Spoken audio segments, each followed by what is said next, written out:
Alright. Hi everyone. I hope the volumes are okay. I'll just give it a minute with some testing and such. And then we'll get started. I hope you all have been doing well.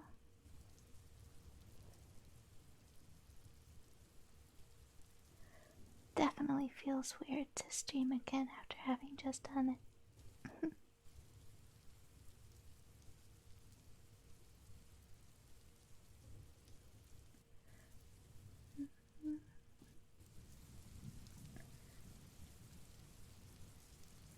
That's good to hear.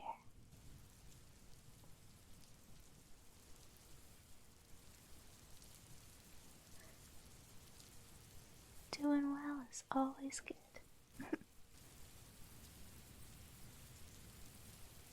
Great to know, thanks. Let's see. Well, I guess we'll just get started then. I'll hope my voice isn't too dead from yesterday.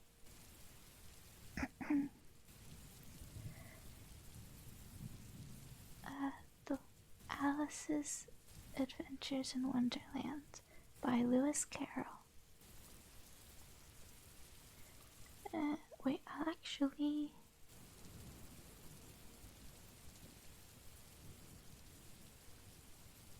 pop that out real quick. And then we're ready. Boom. Cool.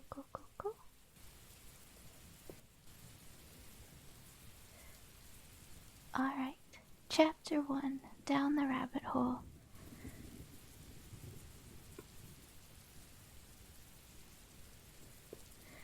Alice was beginning to get very tired of sitting by her sister on the bank, and of having nothing to do. Once or twice she had peeped into the book her sister was reading, but it had no pictures or conversation in it. And what is the use of a book, thought Alice, without pictures or conversations? So she was considering in her own mind, as well as she could, for the hot day made her feel very sleepy and stupid, whether the pleasure of making a daisy chain would be worth the trouble of getting up and picking the daisies. When suddenly a white rabbit with pink eyes ran close by her. Hello and welcome, Jell. I hope you're doing well. There was nothing so very remarkable in that, nor did Alice think it so very much out of the way to hear a rabbit say to itself, oh dear, I shall be late." When she thought it over afterwards, it occurred to her that she ought to have wondered at this, but at the time it all seemed quite natural.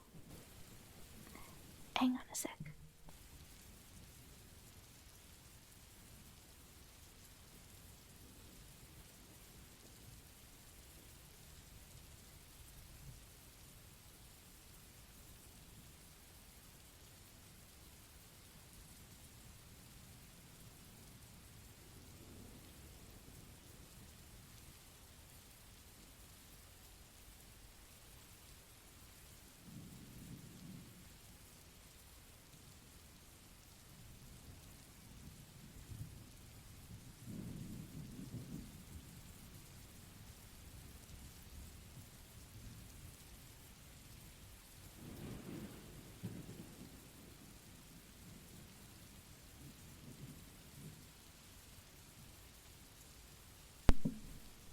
Alrighty, sorry, had to readjust. I was a dummy with not good breath control for reading. Alright. Oh dear, I shall be late. When she thought it over afterwards, it occurred to her that she ought to have wondered at this, but at the time it all seemed quite natural.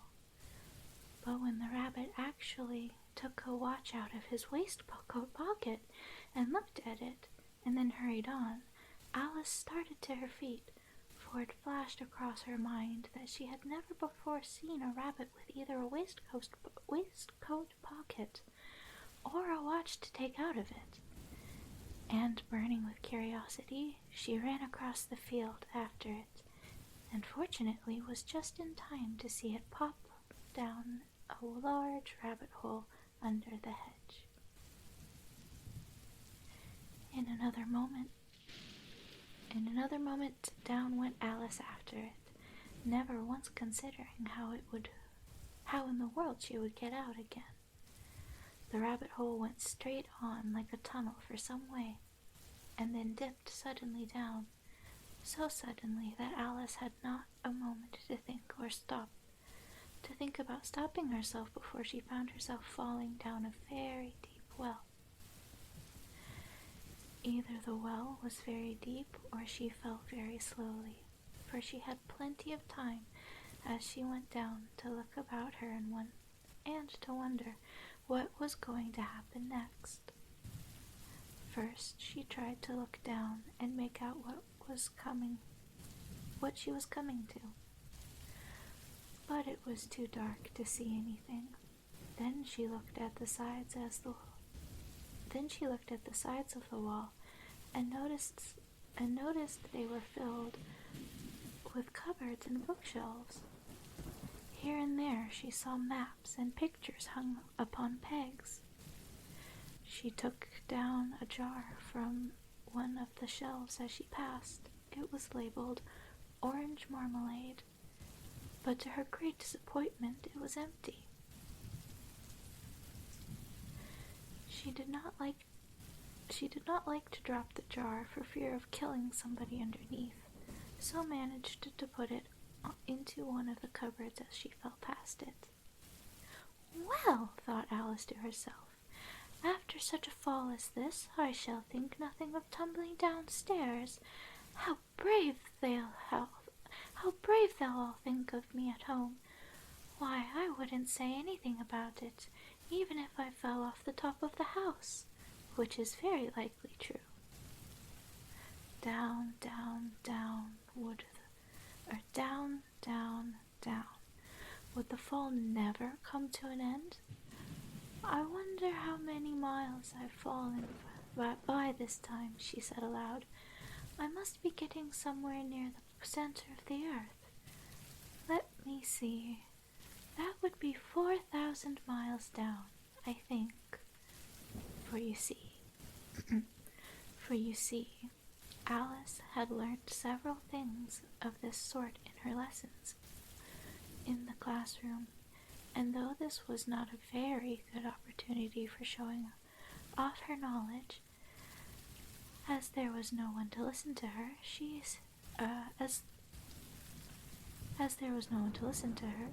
still it was good practice to say it over.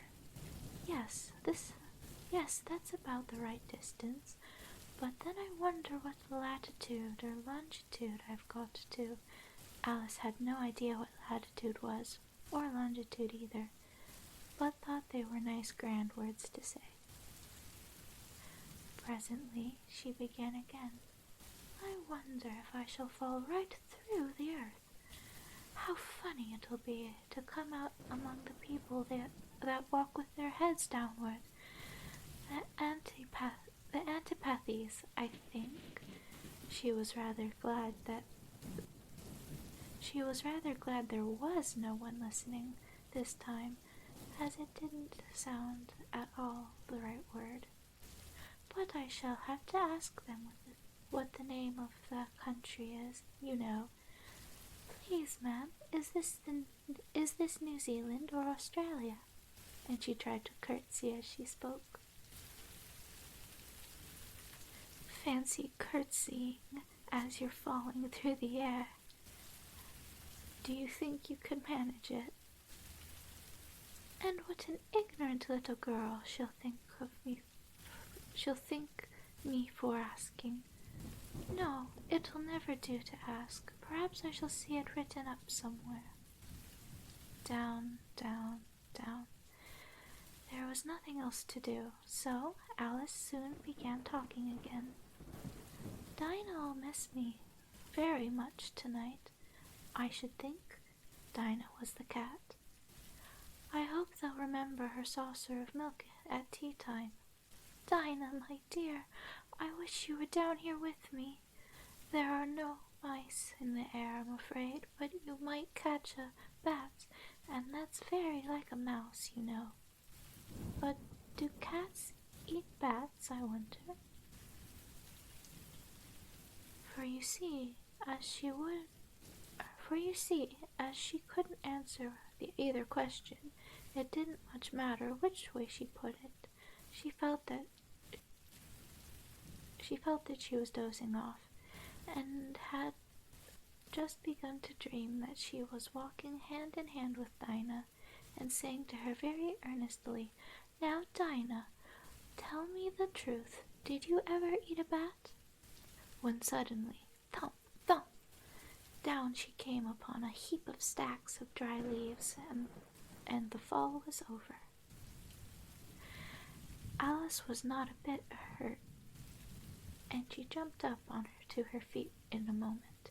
She looked up, but it was all dark overhead. Before her was another long passage,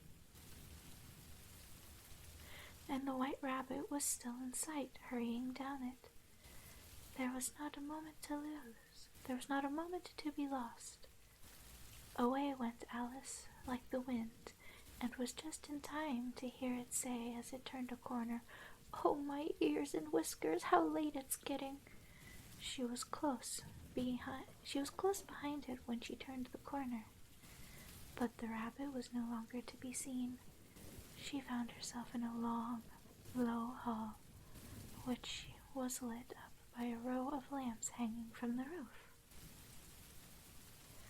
There were doors all around the hall, but they were all locked, and when Alice had been all the way down one side and up the other, trying every door, she walked sadly down the middle, wondering how she was ever to get out again. Suddenly she came upon a little three-legged table, all made of solid glass. There was nothing on it except a tiny golden key, and Alice's first thought was that it might belong to one of the doors of the hall. But alas, either the locks were too large or the key was too small, but at any rate it would not open any of them. However, on the second time round she came upon a low curtain she had not noticed before, and behind it was a little door off about 15 inches high. She tried the little golden key in the lock, and to her great delight it fitted. Alice opened the door and found that it led into a small passage, not much larger than a rat hole. She knelt down and looked along the passage into the loveliest garden you ever saw. How she longed to get out of the dark hall and wander about among those beds of bright flowers and those cool fountains, but she could not even get her head through the doorway. And even if she had, and even if my head would go through, thought poor Alice, it would be of very little use without my shoulders. Oh, how I wish I could shut up like a telescope. I think I could, if I only knew how to begin. For you see, so many out-of-the-way things had happened lately that Alice had begun to think that very few things indeed were really impossible. There seemed to be no use in waiting by the little door, so she went back to the table, half hoping she might find another key on it, or at any rate a book of rules for shutting up like a telescope. Or for shutting people up like telescopes. This time she found a little bottle on it, which certainly was not here before, said Alice, and round the neck of the bottle was a paper label with the words, "Drink me," beautifully printed on it in large letters.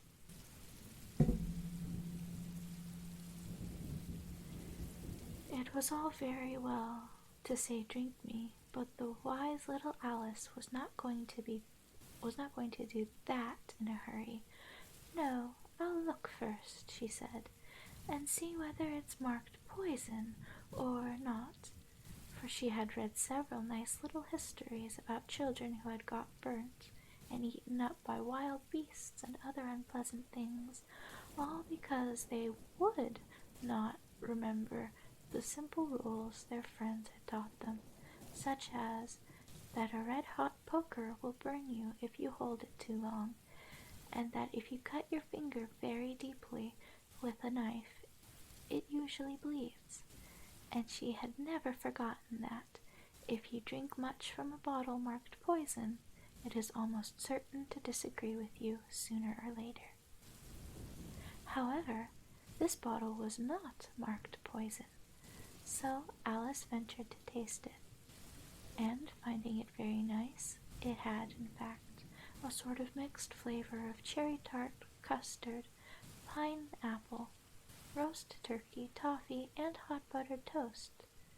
She very soon finished it off. "What a curious feeling," said Alice.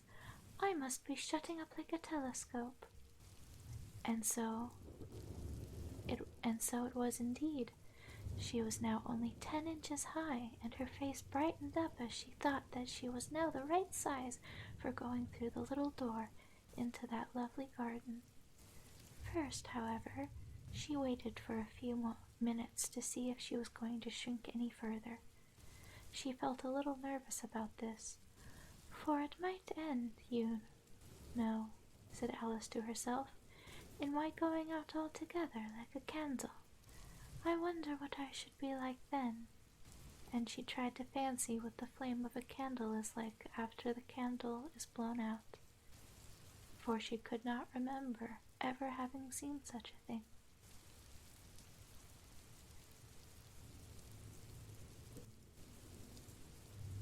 Hang on, water break.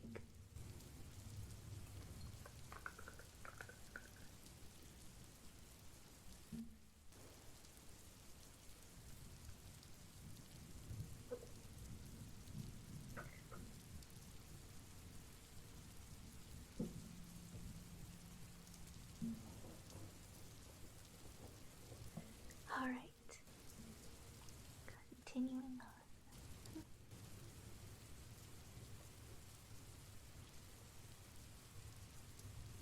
What a curious feeling. I must be shutting up like a telescope. I was 10 inches tall. After a while, finding that nothing more happened, she decided on going into the garden at once.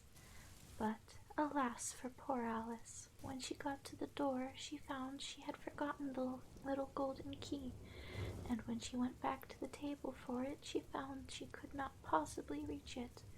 She could see it quite plainly through the glass, and she tried her best to climb up one of the legs of the table, but it was too slippery. And when she had tired herself out trying, the poor little thing sat down and cried. "Come, there's no use in crying like that," said Alice to... Oh, throat pop. "Come, there's no use in crying like that," said Alice to herself rather sharply. "I advise you to leave off this minute." She generally gave herself very good advice, though she seldom followed it, and sometimes she scolded herself so severely as to bring tears into her eyes, and once she remembered trying to box her own ears for having cheated herself in a game of croquet she was playing against herself, for this curious child was very fond of pretending to be two people. But it's no use now, thought poor Alice, to pretend to be two people. Why, there's hardly enough of me left to be one respectable person. Soon her eye fell on a little glass box that was lying under the table. She opened it and found in it a very small cake, on which the words, "Eat me," were beautifully marked in currants. "Well, I'll eat it," said Alice, "and if it makes me grow larger, I can reach the key, and if it makes me grow smaller, I can creep under the door. So either way I'll get into the garden, and I don't care which happens." She ate a little bit, and said anxiously to herself, "Which way, which way?" holding her hand on the top of her head to feel which way it was growing. And she was quite surprised to find that she remained the same size. To be sure, this generally happens when one eats cake, but Alice had got so much into the way of expecting nothing but out-of-the-way things to happen, that it seemed quite dull and stupid for life to go on in the common way. So she set to work, and very soon finished off the cake. Chapter 2. The Pool of Tears. "Curiouser and curiouser," cried Alice. She was so much surprised that for the moment she quite forgot how to speak good English. Now I'm opening out like the largest telescope that ever was. Goodbye, feet." "Goodbye, feet," for when she looked down at her feet, they seemed to be almost out of sight. They were getting so far off. Oh, my poor feet. I wonder who will put on my shoes and stockings for me now. Dears, I'm sure I shan't be able. I shall be a great deal too far off to trouble myself about you. You must manage the best way you can, but I must be kind to them," thought Alice, "or perhaps they won't walk the way I want to go. Let me see, I'll give them a new pair of boots every Christmas." And she went on planning to herself how she would manage it. They must go by the carrier, she thought, and how funny it'll seem then, sending presents to one's own feet, and how odd the directions will look. Alice's right foot, Esquire, her hearthrug, near the fender, with Alice's love. Oh dear, what nonsense am I talking? Just when her head struck against the roof of the hall, in fact, she was now more than 9 feet high, and at once took up the little golden key and hurried off to the garden door. Poor Alice! It was as such as she could do, lying down on one side to look through into the garden with one eye. But to get through was more hopeless than ever. She sat down and began to cry. "You ought to be ashamed of yourself," said Alice. "A great girl like you," she might well say this, to go on crying in this way. Stop this moment, I tell you." But she went on all the same, shedding gallons of tears, until there was a large pool all around her, about 4 inches deep, and reaching half down the hall. After a time, she heard a little pattering of feet in the distance, and she hastily dried her eyes to see what was coming. It was the White Rabbit returning, splendidly dressed with a pair of white kid gloves in one hand and a large fan in the other. He came trotting along in a great hurry, muttering to himself as he came, "Oh, the Duchess, oh, won't she be savage if I've kept her waiting?" Alice felt so desperate that she was ready to ask help of anyone, so when the rabbit came near her, she began in a low, timid voice, "If you please, sir." The rabbit started violently, dropped the kid gloves out and the fan, and scurried away into the darkness as hard as he could go. Alice took up the fan and gloves, and, as the hall was very hot, she kept fanning herself all the time she went on talking. "Dear, dear, how queer everything is today. And yesterday things went on just as usual. I wonder if I've been changed in the night. Let me think. Was I the same when I got up this morning? I think I can remember feeling a little different. What if I'm not the same? The next question is, who in the world am I?" "Ah, that's the great puzzle." And she began thinking over all the children she knew that were the same age as her, to see if she could have been changed for any of them. "I'm sure I'm not Arthur," she said, "for her hair goes in such long ringlets, and mine doesn't go into ringlets at all. And I'm sure I can't be Maybelle, for I know all sorts of things, and she knows such very little. Besides, she's she, and I'm I, and, oh dear, how puzzling it all is. I'll try if I know all the things I used to know. Let me see. 4 times 5 is 12, and 4 times 6 is 13, and 4 times 7 is... Oh dear, I shall never get to 20 at this rate. However, the multiplication table doesn't signify. Let's try geography. London is the capital of Paris, and Paris is the capital of Rome. And Rome... No, that's all wrong. I'm certain I must have changed for Maybelle. I'll try to say, how doth the little... And she crossed her hands in her lap as if she was saying lessons and began to repeat it, but her voice sounded hoarse and strange, and the words did not come out the same as they used to.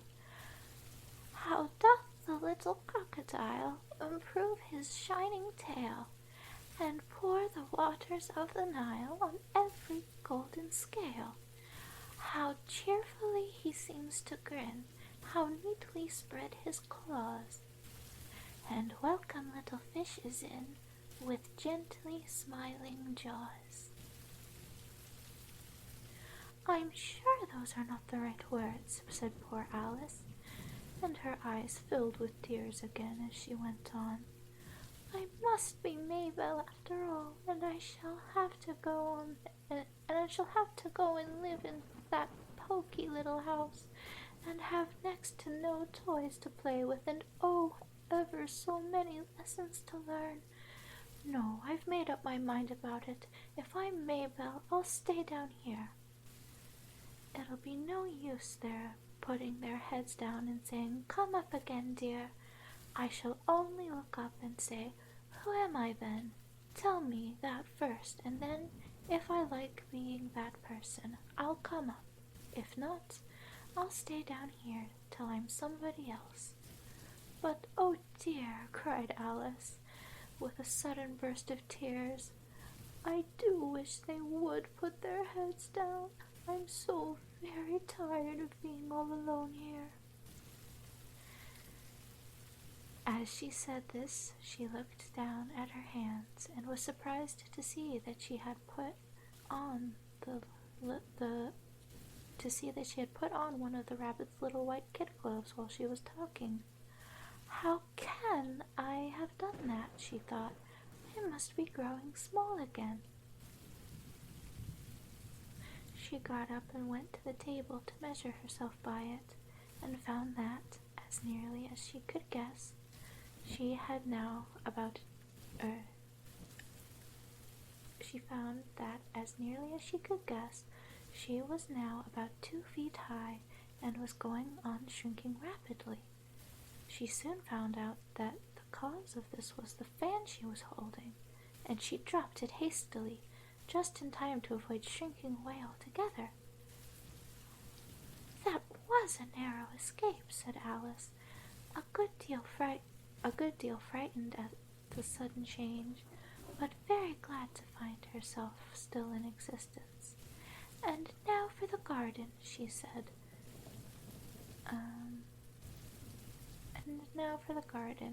And she ran with all speed back to the little door.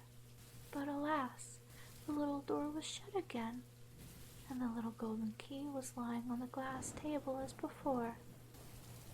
And things are worse than ever, thought the poor child, for I never was so small as this before, never, and I declare it's too bad that it is.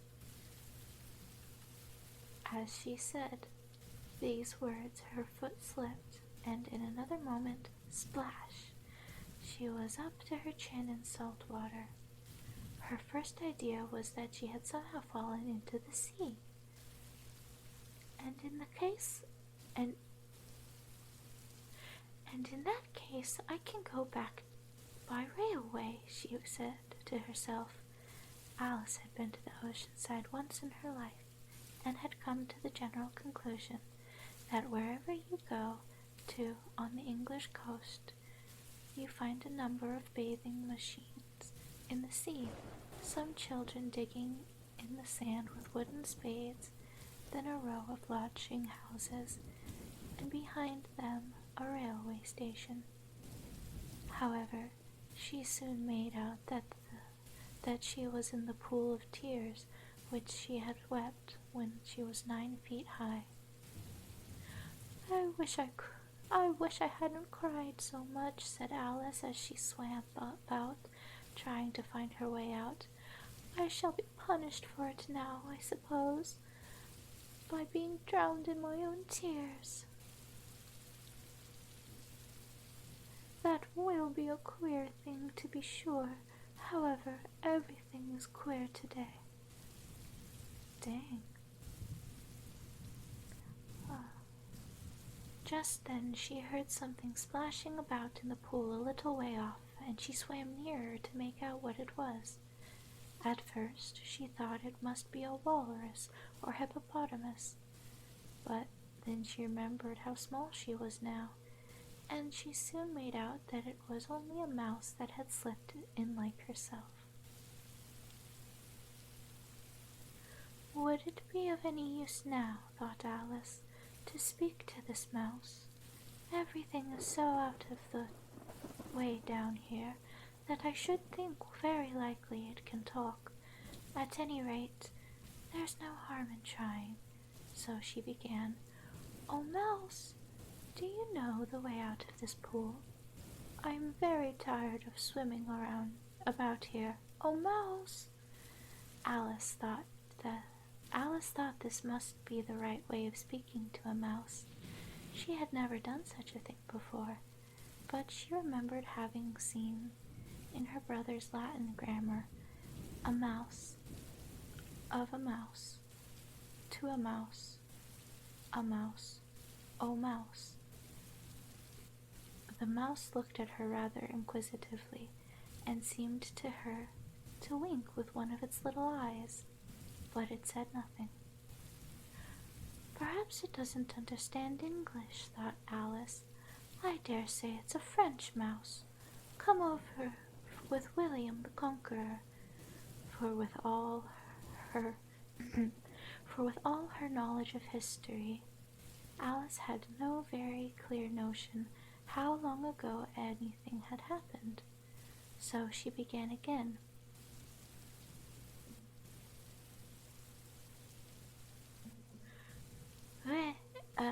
West machete, which was the first sentence in her French lesson book. The mouse gave a sudden leap out of the water and seemed to quiver all over with fright. "Oh, I beg your pardon," cried Alice hastily, afraid that she had hurt the poor animal's feelings. "I quite forgot you didn't like cats." "Not like cats," cried the mouse in a shrill, passionate voice. "Would you would you like cats if you were me?" "Well, perhaps not," said Alice in a soothing tone, "but don't be angry about it. And yet I wish I could show you our cat Dinah. I think you'd take a fancy to cats if you could only see her. She is such a dear, quiet thing," Alice went on, half to herself, as she swam lazily about the pool. "And she sits purring so nicely by the fire, licking her paws and washing her face. And she is such a nice soft thing to nurse. And she is such a capital one for catching mice." "Oh, I beg your pardon," cried Alice again, for this time the mouse was bristling all over, and she felt certain it must be really offended. "We won't talk about her any more, if you'd rather not." "We indeed," cried the mouse, who was trembling down to the end of his tail. "As if I would talk on such a subject. Our family always hated cats, nasty, low, vulgar things. Don't let me hear the name again." "I won't indeed," said Alice in a great hurry to change the subject of conversation. Are you fond of dogs?" The mouse did not answer, so Alice went on eagerly. "There's such a nice little dog near our house. I should like to show you. A little bright-eyed terrier, you know, with, oh, such long curly brown hair, and it'll fetch things when you throw them, and it'll sit up and beg for its dinner, and all sorts of things. I can't remember half of them. And it belongs to a farmer, you know, and he says it's so useful. It's worth £100. He says it kills all the rats and—" "Oh dear!" cried Alice in a sorrowful tone. "I'm afraid I've offended it again." For the mouse was swimming away from her as hard as it could go, and making quite a commotion in the pool as it went. So she called softly after it, "Mouse dear, do come back. We won't talk about cats or dogs any more. Won't talk about cats or dogs either, if you don't like them." When the mouse heard this, it turned around and swam slowly back to her. Its face was quite pale, with passion, Alice thought, and it said in a low, trembling voice, "Let us get to the shore, and then I'll tell you my history, and you'll understand why it is I hate cats and dogs." It was a high time to go, for the pool was getting quite crowded with the birds and animals that had fallen into it. There were a duck and a dodo, a lory and an eaglet, and several other curious creatures. Alice led the way, and the whole party swam to the shore. Chapter 3. A caucus race and a long tail. And a drink break real quick.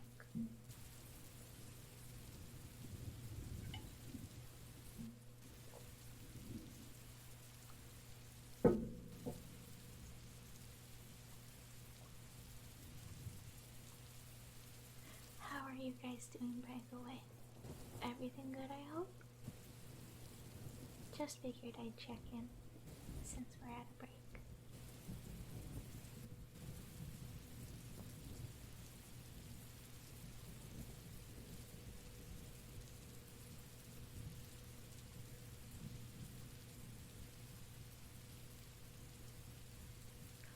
Oh, thank you for the follow.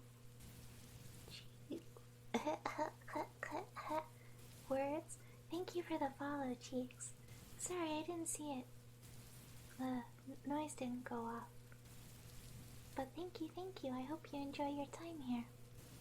If you want, and you're still here, you have a request. If not, we can just keep chilling.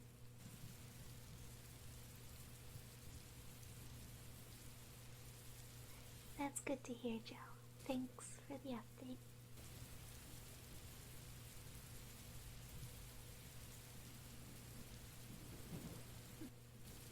Glad you're doing well today, Daiki. I hope that's right. Alright. Moving on to chapter 3. A caucus race and a long tail.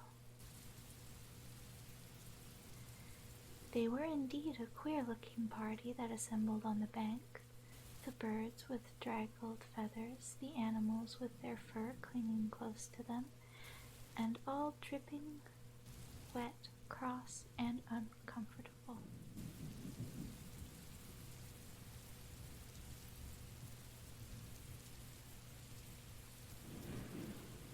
The first question, of course, was how to get dry again. They had a consultation about this, and after a few moments, it seemed quite natural to Alice to find herself talking familiarly with them, as if she had known them all her life. Indeed, she had quite a long argument with the Lorry, who at last turned sulky and would only say, I am older than you, and must know better. And this Alice would not allow this Alice would not allow without knowing how old it was, and, as the Lorry positively refused to tell its age, there was no more to be said. At last the mouse, who seemed to be a person of authority among them, called out, Sit down, all of you, and listen to me. I'll soon make you dry enough. They all sat down at once in a large ring with the mouse in the middle. Alice kept her eyes anxiously fixed on it, for she felt sure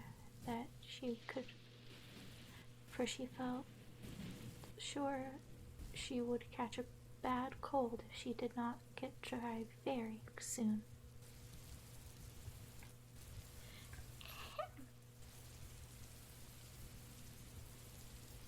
Chotto onegai.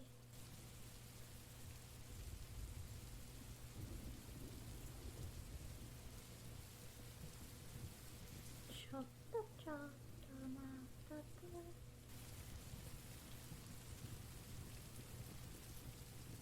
Yosh.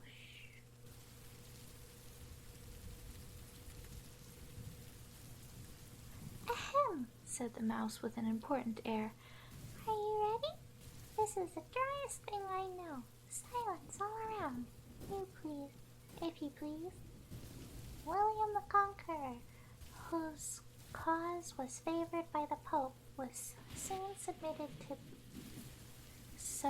to by the English, who wanted leaders, and had been of late much accustomed to usurpation and conquest. Edwin and Morcar, the Earls of Mercia and Northumbria, Ugh, said the Lorry, with a shiver. I beg your pardon, said the mouse, frowning, but very politely. Did you speak? Not I, said the Lorry hastily. I thought you did, said the mouse. I proceed. Edwin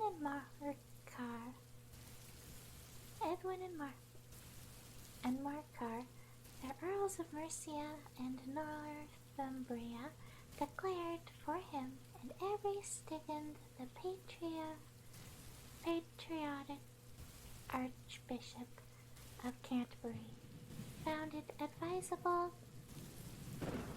Found what? Said the duck. Found it, said the mouse replied rather crossly. Of course, you know what it means. I know what it means well enough when I find a thing, said the duck. It's generally a frog or a worm. The question is, what did the archbishop find? The mouse did not notice this question, but hurriedly went on. Found it advisable to go with Edgar Atheling to meet William and offer him the crown. William's conduct at first was moderate, but the insolence of his Normans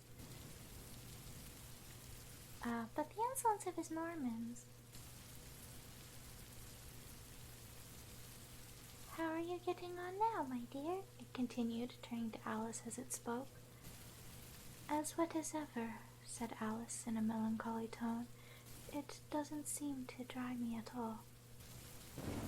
In that case, said the dodo solemnly, rising to his feet, I move that the meeting adjourn for the immediate adoption of more energetic remedies. Speak English, said the eaglet. I don't know the meaning of half those long words, and, what's more, I don't believe you do either. And the eaglet bent down its head to hide a smile. Some of the other birds tittered audibly.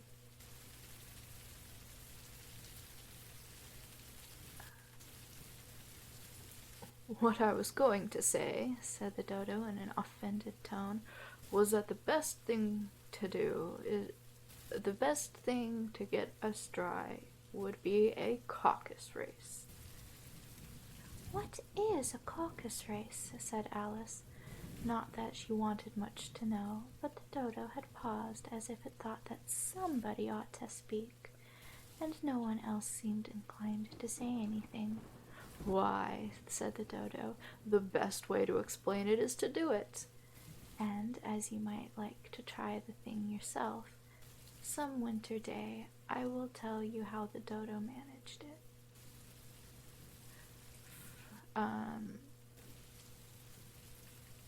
Oh my, this is...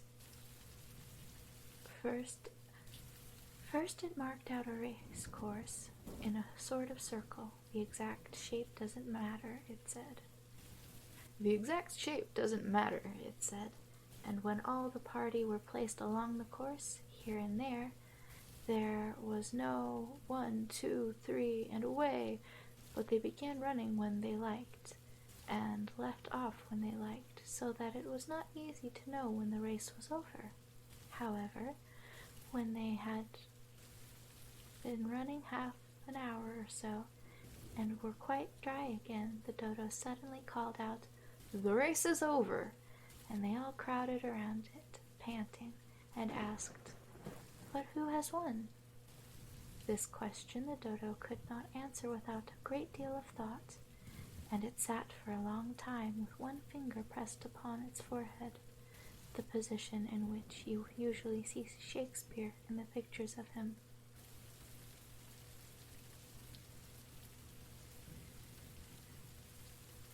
Whilst the rest waited in silence, at last the dodo said, "Everybody has won, and all must have prizes." "But who is to give the prizes?" quite a chorus of voices asked. "Why, she, of course," said the dodo, pointing to Alice with one finger, and the whole party at once crowded around her, calling out in a confused way, "Prizes, prizes!" Alice had no idea what to do, and in despair she put her hand in her pocket and pulled out a box of comfits. Luckily, the salt water had not got into it, and handed them round as prizes. There was exactly one apiece all around. But But she must have a prize herself, you know, said the mouse. "Of course," the dodo replied very gravely. "What else have you got in your pocket?" he went on, turning to Alice. "Only a thimble," said Alice sadly. "Hand it over here," said the dodo. Then they all crowded around her once more, while the dodo solemnly presented the thimble, saying, "We beg your acceptance of this elegant thimble." And when it had finished this short speech, they all cheered. Alice thought the whole thing was absurd, but they all looked so grave that she did not dare to laugh. As she could not think of anything to say, she simply bowed and took the thimble, looking as solemn as she could.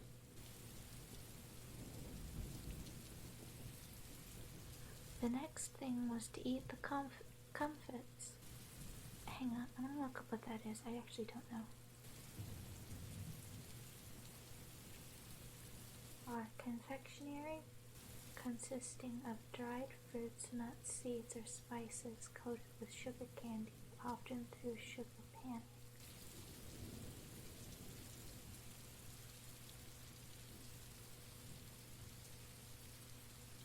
Oh. Alright.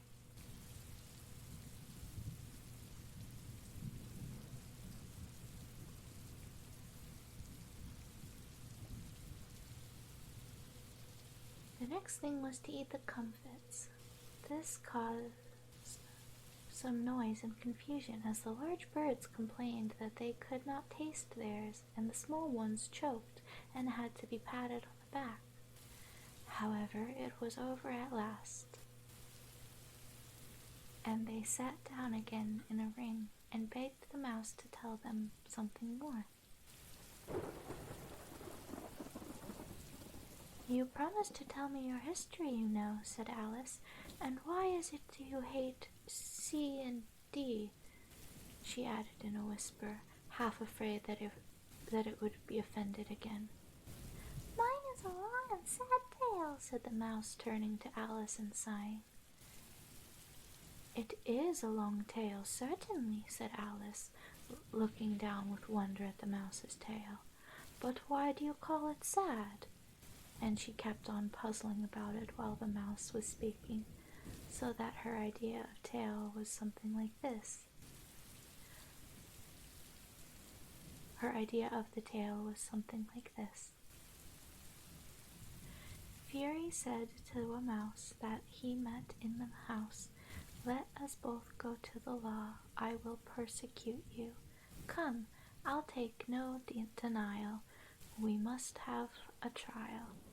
For really this morning I've nothing to do." Said the mouse to the cur, "Such a trial, dear sir, with no jury or judge, would be wasting our breath." "I'll be the judge, I'll be the jury," said cunning old Fury. I'll try the whole cause and condemn you to death."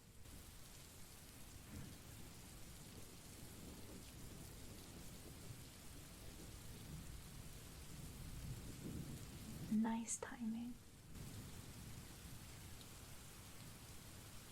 "You are not attending," said the mouse to Alice severely. "What are you thinking of?" "I beg your pardon," said Alice very humbly. "You had got to the fifth bend, I think."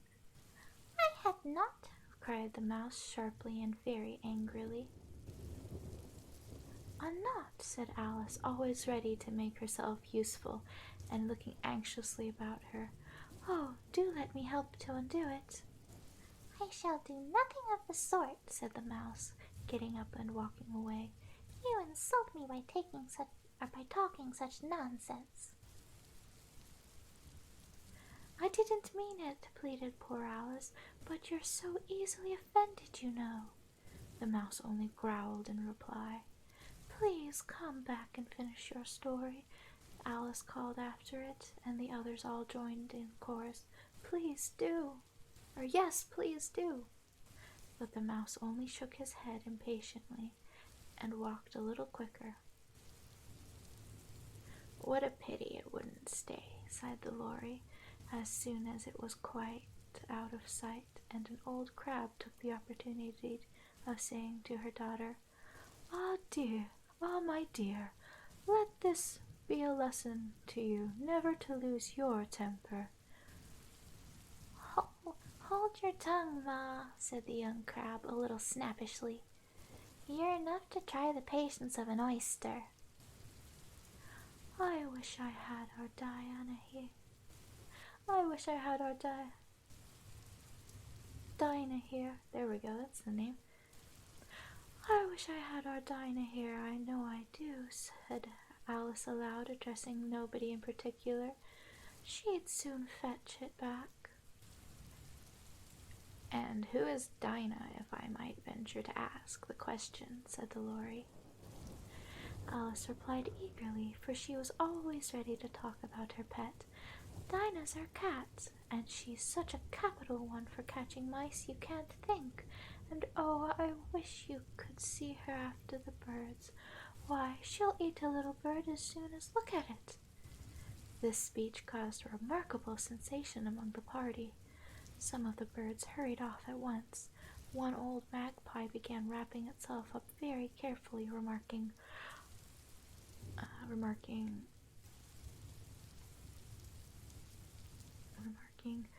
"I really must be getting home. The night air doesn't suit my throat." And a canary called out in a trembling voice to its children, "Come away, my dears. It's high time you were all in bed." On various pretexts, they all moved off, and Alice was soon left alone. "I wish I hadn't mentioned Dinah," she said to herself in a melancholy tone.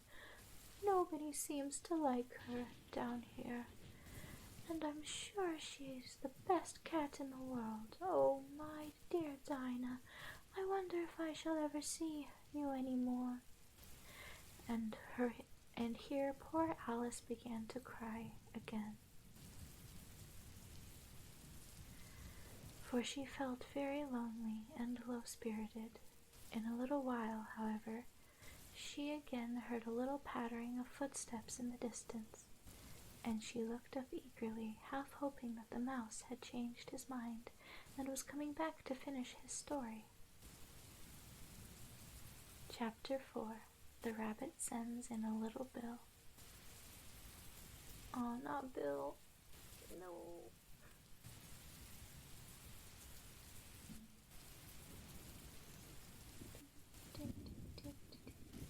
Okay. The Rabbit Sends in a Little Bill.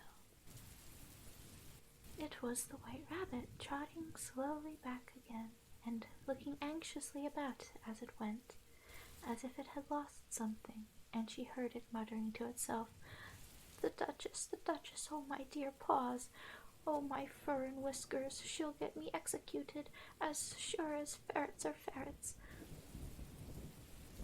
Where can I have dropped them, I wonder?" Alice guessed in a moment that it was looking for the fan and the pair of white kid gloves, and she very good-naturedly began hunting about for them, but they were nowhere to be seen. Everything seemed to have changed since her swim in the pool, and the great hall, with the glass table and the little door, had vanished completely. Very soon the rabbit noticed Alice, as she went hunting about, and called out to her in an angry tone, "Why, Marianne, what are you doing out of here? Run home this moment and fetch me a pair of gloves and a fan. Quick now!" And Alice was so much frightened that she ran off at once in the direction it pointed to, without trying to explain the mistake it had made. "He took me for his housemaid," she said to herself as she ran. "How surprised he'll be when he finds out who I am. But I'd better take him his fan and gloves, that is, if I can find them." As she said this, she came upon a neat little house, on the door of which was a bright brass plate with the name W. Rabbit engraved on it. She went in without knocking, and hurried upstairs, in great fear lest she should meet the real Marianne, and be turned out of the house before she had found the fan and gloves.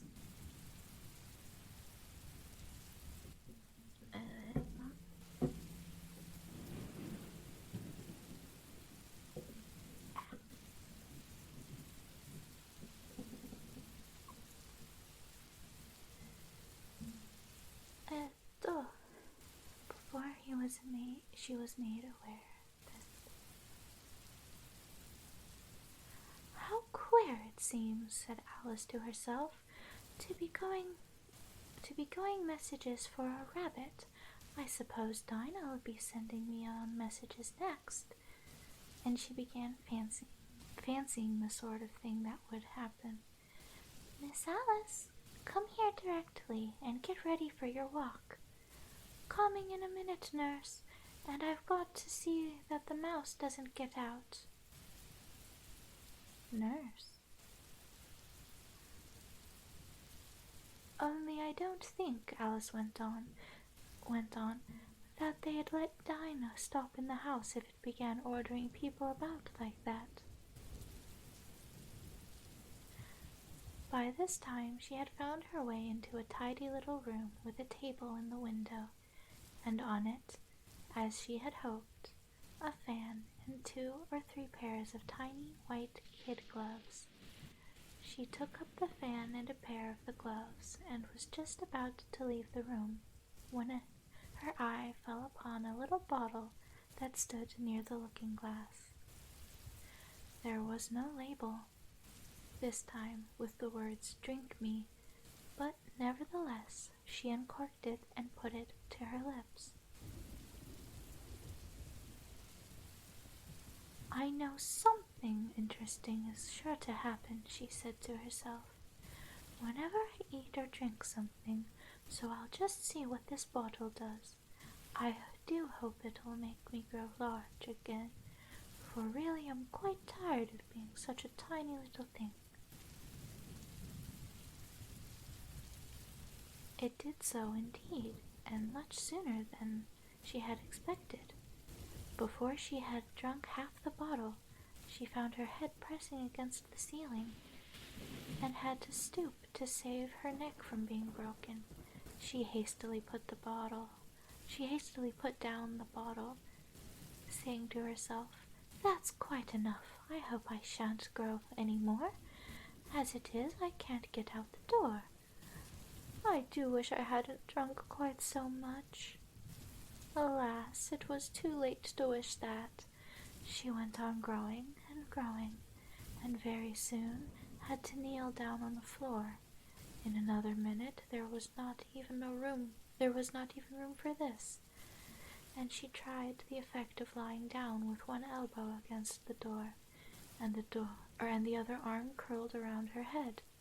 Still she went on growing, and, as a last resort, she put one arm out of the window and one foot up the chimney, and said to herself, "Now I can do no more, whatever happens.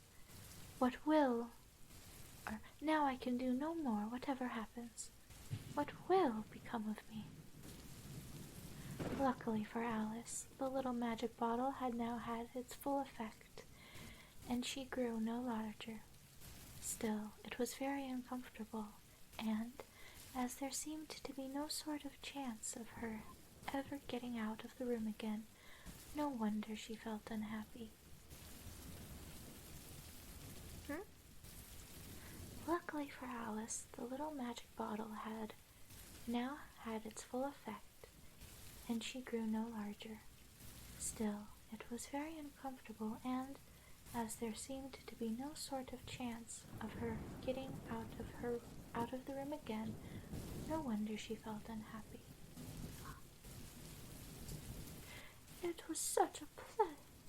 was so much pleasanter at home, thought poor Alice, when one wasn't always growing smaller and smaller. Thought poor Alice, when one wasn't always growing larger and smaller, and being ordered about by mice and rabbits. I almost wish I hadn't gone down that rabbit hole, and yet And yet, it's rather curious, you know, this sort of life. I do wonder what can have happened to me. When I used to read fairy tales, I fancied that kind of thing never happened, and now here I am in the middle of one. There ought to be a book written about me. There ought to be.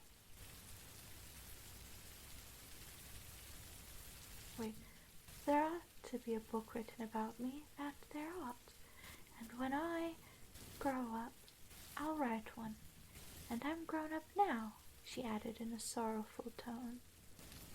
And I'm grown up now, she added in a sorrowful tone. At least there's no room to grow up any more here. At least there's no room to grow up any more here. But then, thought Alice, shall I never get any older than I am now? That'll be a comfort, one way, never being an old woman. But then, always to have lessons to learn. Oh, I shouldn't like that. Oh, you foolish Alice, she answered herself. How can you learn lessons in here? Why, there's hardly room for you, and no room at all for any lesson books.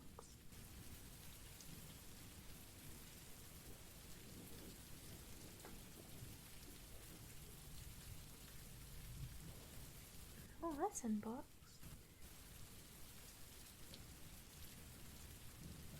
And so she went on, taking first one side and then the other, and making quite a conversation of it altogether.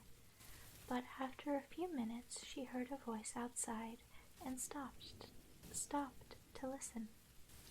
"Mary Ann, Mary Ann," said the voice, fetch me my gloves this moment." Then came a little pattering of feet on the stairs. Alice knew it was the rabbit coming to look for her, and she trembled till she shook the house, quite forgetting that she was now about 1,000 times as large as the rabbit, and had no reason to be afraid of it.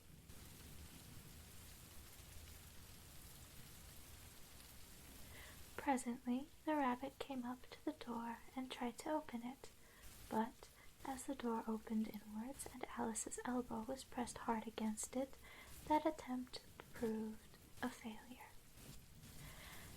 Alice heard it say to itself, "Then I'll go round and get in through the window." That you won't, thought Alice, and after waiting till she fancied she heard the rabbit just under the window, she suddenly spread out her hand and made a snatch in the air. She did not get a hold of anything, but she heard a little shriek and a fall, and a crash of broken glass, from which she concluded that it was just possible it had fallen in the air, or fallen into a cucumber frame, or something of the sort. Next came an angry voice, the rabbit's. "Pat! Pat! Where are you?" And then a voice she had never heard before. "Sure thing I'm here, digging for apples, Your Honor." "Digging for apples indeed," said the rabbit angrily. "Here, come and help me out with this." Sounds of more broken glass. "Now, tell me, Pat, what's that in the window?" "Sure, it's an arm, Your Honor." He pronounced it arm. Sure it's an arm, Your Honor." "An arm, you goose! Who ever saw one that size? Why, it fills the whole window." "Sure it does, Your Honor, but it's an arm for all that." "Well, it's got no business there at any rate. Go and take it away."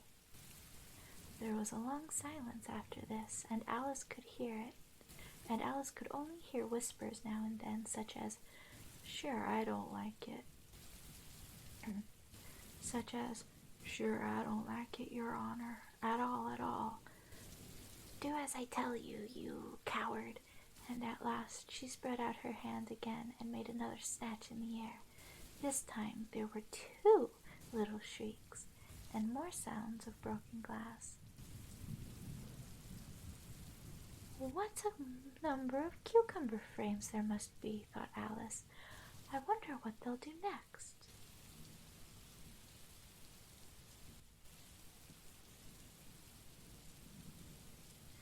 As for pulling me out the window, I only wish they could. I'm sure I don't want to stay in here any longer. She waited for some time without hearing anything more. At last came a rumbling of little cartwheels and the sound of a good many voices all talking together. She made out the words, "Where's the other ladder? Why I hadn't to bring but one. Bill's got the other. Bill, fetch it here, lad. Here, put 'em up. Here, put 'em up at this corner. No, tie 'em together first. They don't reach half high enough yet. Oh, they'll do well enough. Don't be particular. Here, Bill, catch hold of this rope. Will the roof bear? Mind that loose slate. Oh, it's coming down. Heads below. A loud crash. Now, who did that? It was Bill, I fancy. Who's to go down the chimney? Nay, I shan't. You do it. That I won't, then. Bill's to go down. Here, Bill, the master says you're to go down the chimney. Oh, so Bill's got to come down the chimney, has he? Said Alice to herself. Shy, they seem to put everything upon Bill. I wouldn't be in Bill's place for a good deal. This fireplace is narrow, to be sure, but I think I can kick a little. She drew her foot as far down the chimney as she could and waited till she heard a little animal, she couldn't guess of what sort it was, scratching and scrambling about in the chimney close above her. Then saying to herself, "This is Bill," she gave one sharp kick and waited to see what would happen next. The first thing she heard was a general chorus of, "There goes Bill!" Then the rabbit's voice along, "Catch him, you by the hedge!" Then silence, and then another confusion of voices. "Hold up his head, Brandy, now, don't choke him. How was it, old fellow? What happened to you? Tell us all about it." Last came a little feeble squeaking voice. That's Bill, thought Alice. Well, I hardly know. No more, thank ye. I'm better now. But I'm a deal too flustered to tell you. All I know is something comes at me like a jack-in-the-box, and up I goes like a skyrocket. So you did, old fellow, said the others. We must burn the house down, said the rabbit's voice, and Alice called out as loud as she could, "If you do, I'll set Dinah at you." There was a dead silence instantly, and Alice thought to herself, "I wonder what they will do next. If they had any sense, they'd take the roof off." After a minute or two, they began moving again, and Alice heard the rabbit say, "A barrowful will do. A barrowful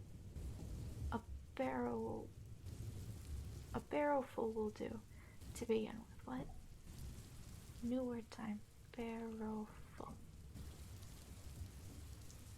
The quantity that a barrow will hold. Okay, well, what's a barrow? Oh, a wheelbarrow.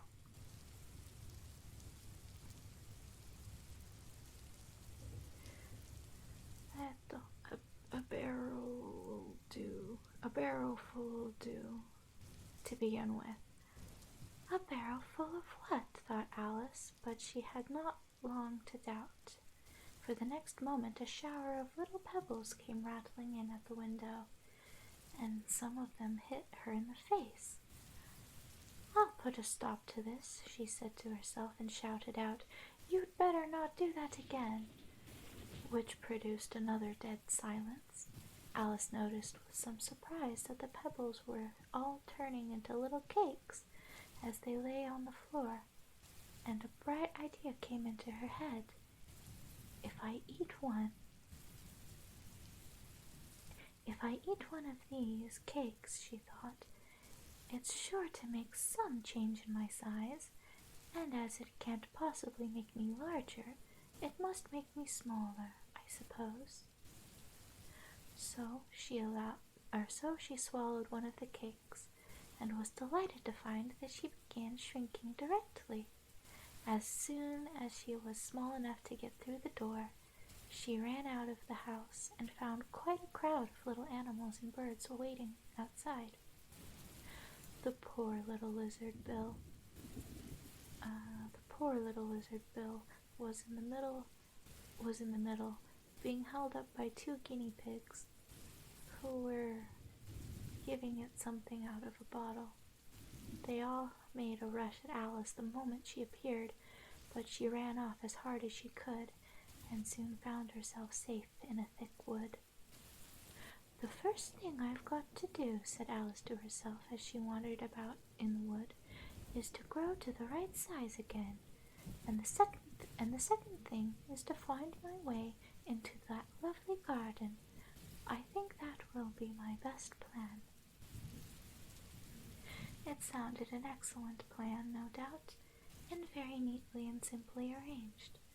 The only difficulty was that she had not the smallest idea how to set about it, and while she was peering about anxiously among the trees, a little sharp bark just over her head made her look up in a great hurry. An enormous puppy was looking down at her with large round eyes, and feebly stretching out one paw, trying to touch her. "Poor little thing," said Alice in a coaxing tone, and she tried hard to whistle to it, but she was terribly frightened all the time at the thought that it might be hungry, in which case it would be very likely to eat her up in spite of all her coaxing. Hardly knowing what she did, she picked up a little bit of a stick and held it out to the puppy, whereupon the puppy jumped into the air, off all its feet at once, with a yelp of delight, and rushed at the stick, and made believe to worry it. Then Alice dodged behind a great thistle to keep herself from being run over, and the moment she appeared on the other side, the puppy made another rush at the stick, and tumbled head over heels in its hurry to get hold of it. Then Alice, thinking it was very like having a game of play with a cart horse, and expecting every moment to be trampled under its feet, she ran around the thistle again. Then the puppy began a series of short charges at the stick, running a very little way forwards each time, and a long way back, and barking hoarsely all the while, till at last it sat down at a good way off, panting, with its tongue hanging out of its mouth, and its great eyes half shut. This seemed to Alice a good opportunity for making her escape, so she set off at once, and ran till she was quite tired and out of breath, until the puppy's bark sounded quite faint in the distance. "And yet, what a dear little puppy it was," said Alice, as she leant against a buttercup to rest herself, and fanned herself with one of the leaves. "I should have liked teaching it tricks very much, if I'd only been the right size to do it. Oh dear, I'd nearly forgotten that I've got to grow up again. Let me see, how is it to be managed? I suppose I ought to eat or drink something or other, but the great question is, what?" The great question certainly was, what? Alice looked all around her at the flowers and the blades of grass, but she did not see anything that looked like the right thing to eat or drink under the circumstances. There was a large mushroom growing near her, about the same height as herself, and when she had looked under it and on both sides of it and behind it, it occurred to her that she might as well look and see what was on the top of it. She stretched herself up on tiptoe and peeped over the edge of the mushroom, and her eyes immediately met those of a large blue caterpillar that was sitting on the top of its arms, with its arms folded, quietly smoking a long hookah and taking not the smallest notice of her or anything else.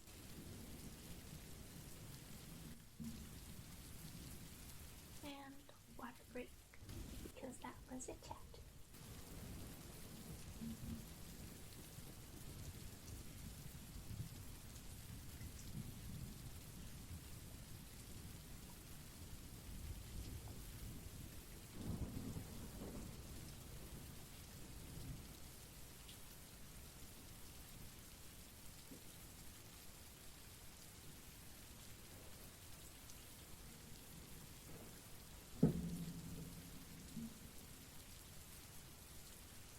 I think I might just do a couple more chapters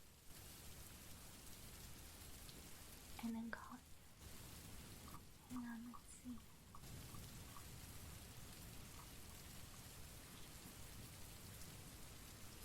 There's caterpillar.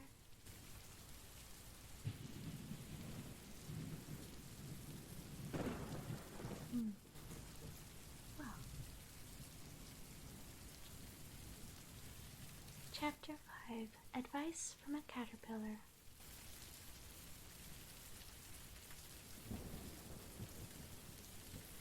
The caterpillar and Alice looked at each other for some time in silence. At last, the caterpillar took the hookah out of its mouth and addressed her in a languid, sleepy voice. "Who are you?" said the caterpillar. This was not an encouraging opening for a conversation. Alice replied, rather shyly, I hardly know, sir. Just at present, at least, I know who I was when I got up this morning, but I think I must have been changed several times since then." "What do you mean by that?" said the caterpillar sternly. "Explain yourself." "I can't explain myself, I'm afraid, sir," said Alice, "because I'm not myself, you see." "I do not see," said the caterpillar. "I'm afraid I can't put it more clearly," Alice replied very politely. "But I can't understand, for I can't understand it myself to begin with, and being so many different sizes in a day is very confusing." "It isn't," said the caterpillar. "Well, perhaps you haven't found it so yet," said Alice, "but when you have to turn into a chrysalis, you will some day, you know, and then after that into a butterfly. I should think you'll feel a little queer, won't you?" "Not a bit," said the caterpillar. "Well, perhaps your feelings may be different," said Alice. "All I know is, it would feel very queer to me." "You," said the caterpillar contemptuously. "Who are you?" Which brought them back again to the beginning of the conversation. Alice felt a little irritated at the caterpillar's making such very short remarks, and she drew herself up and said very gravely, "I think I ought to tell I think you ought to tell me who you are first. Why, said the caterpillar. Here was another puzzling question, and as Alice could not think of any good reason, and as the caterpillar seemed to be in a very unpleasant state of mind, she turned away. Come back, the caterpillar called after her. I have something important to say. This sounded promising. Certainly. Alice turned and came back again. Keep your temper, said the caterpillar. Is that all? Said Alice, swallowing down her anger as well as she could. No, said the caterpillar. Alice thought she might as well wait, as she had nothing else to do, and perhaps, after all, it might tell her something worth hearing. For some minutes it puffed away without speaking, but at last it unfolded its arms, took the hookah out of its mouth again, and said, So you think you've changed, do you? I'm afraid I am, sir, said Alice. I can't remember things as I used, and I don't keep the same size for 10 minutes together. Can't remember what things, said the caterpillar. Well, I've tried to say how doth the little busy bee, but it all came out different, Alice replied in a very melancholy voice. Well, I've tried to say how doth the little busy bee. Well, I've tried to say how doth the little busy bee, but it all came out different, Alice replied in a very melancholy voice. There we go. Repeat. You are old, Father William, said the caterpillar. Alice folded her hands and began. You are old, Father William, the young man said, and your hair has become very white, and yet you incessantly stand on your head. Do you think at your age it is right? In my mouth, Father William replied to his son, I feared it might injure the brain. Or in my youth, Father William replied to his son, I feared it might injure my brain. But now that I am perfectly sure I have none, why, I do it again and again. You are old. You are old, said the youth, as I mentioned before, and have grown most uncommonly fat. Yet you turned back somersault at the door. Pray, what is the reason for that? In my youth, said the sage, as he shook his grey locks, I kept all my limbs very supple. By the use of this ointment, 1 shilling the box. Allow me to sell you a couple.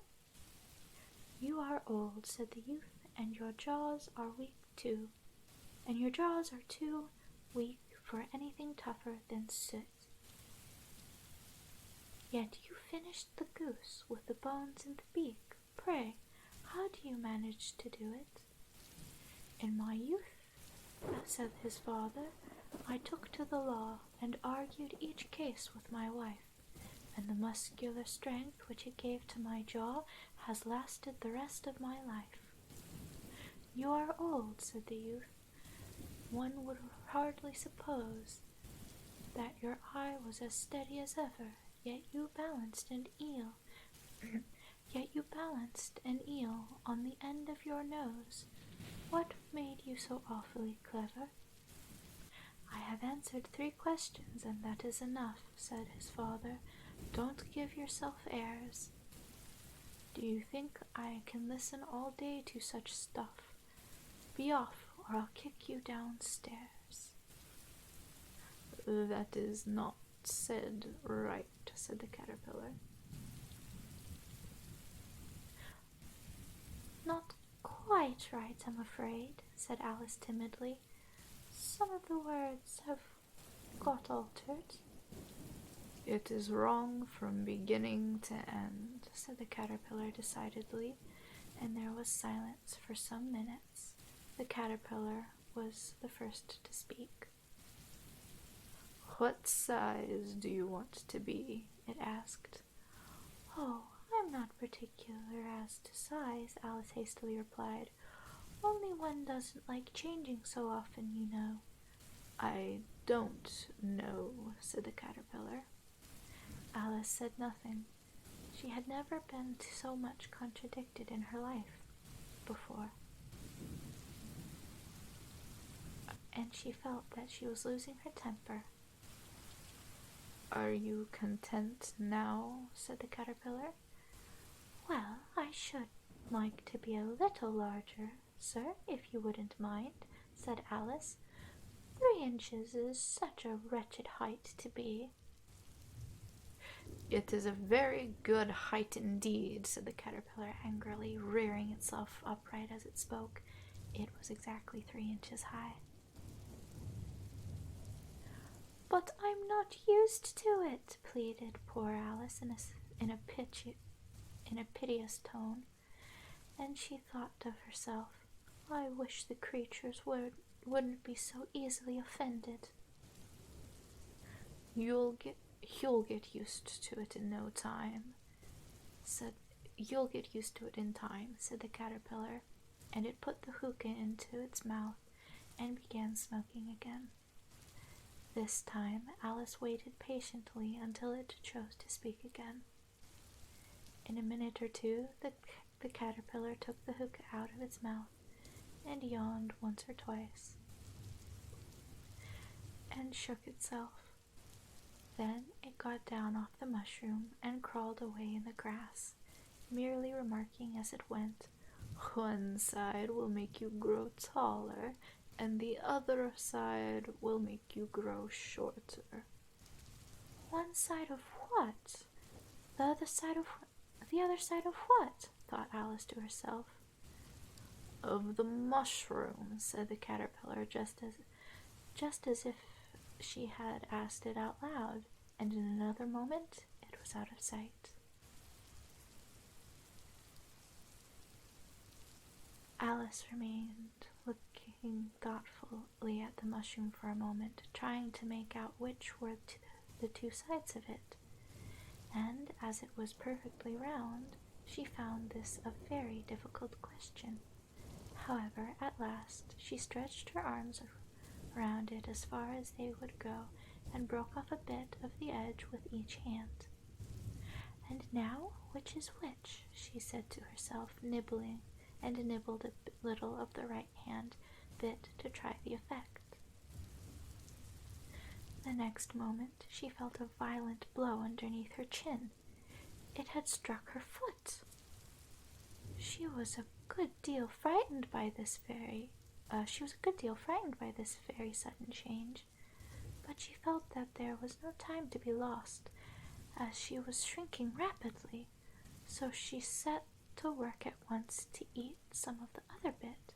Her chin was pressed so closely against her foot that there was hardly room to open her mouth, but she did it at last, and managed to swallow a morsel of the left-hand bit.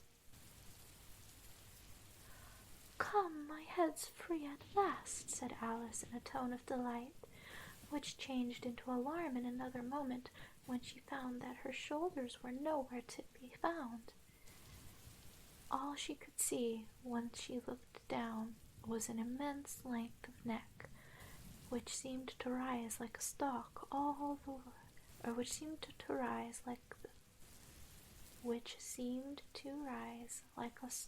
out of a sea of green leaves that lay far below her.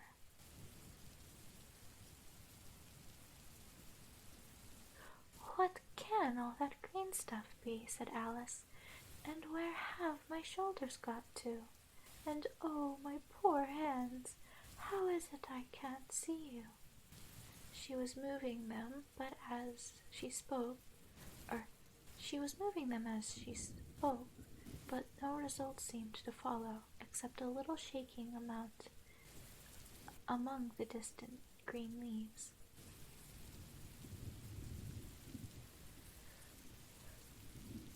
As there seemed to be no chance of getting her hands up to her head, she tried to get her head down to them, and was delighted to find that her neck would bend about easily in any direction, like a serpent.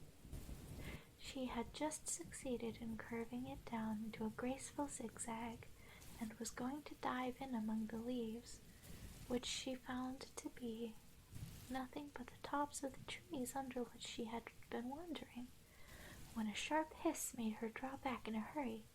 A large pigeon had flown into her face, and was beating her violently with its wings. "Serpent!" screamed the pigeon. "I'm not a serpent," said Alice indignantly. "Let me alone. Serpent, I say again. Serpent, I say again," repeated the pigeon, but in a more subdued tone, and added with a kind of sob, "I've tried every way, and nothing seems to suit them." "I haven't the least idea what you're talking about," said Alice. "I've tried the roots of trees, and I've tried banks, and I've tried hedges," the pigeon went on, without attending to her. "But those serpents! There's no pleasing them." Alice was more and more puzzled, but she thought there was no use in saying anything more till the pigeon had finished. As if it wasn't trouble enough hatching the eggs," said the pigeon, "but I must be on the lookout for the serpents night and day. Why, I haven't had a wink of sleep these 3 weeks.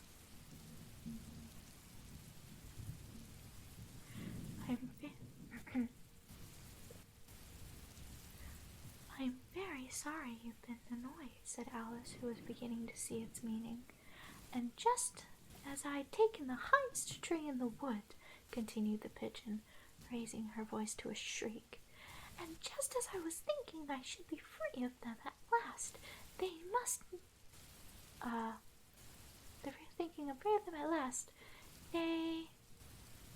need some wriggling down from the sky, or they must needs come wriggling down from the sky. Ugh, serpent!" "But I'm not a serpent, I tell you," said Alice. I'm a, well, what are you?" said the pigeon.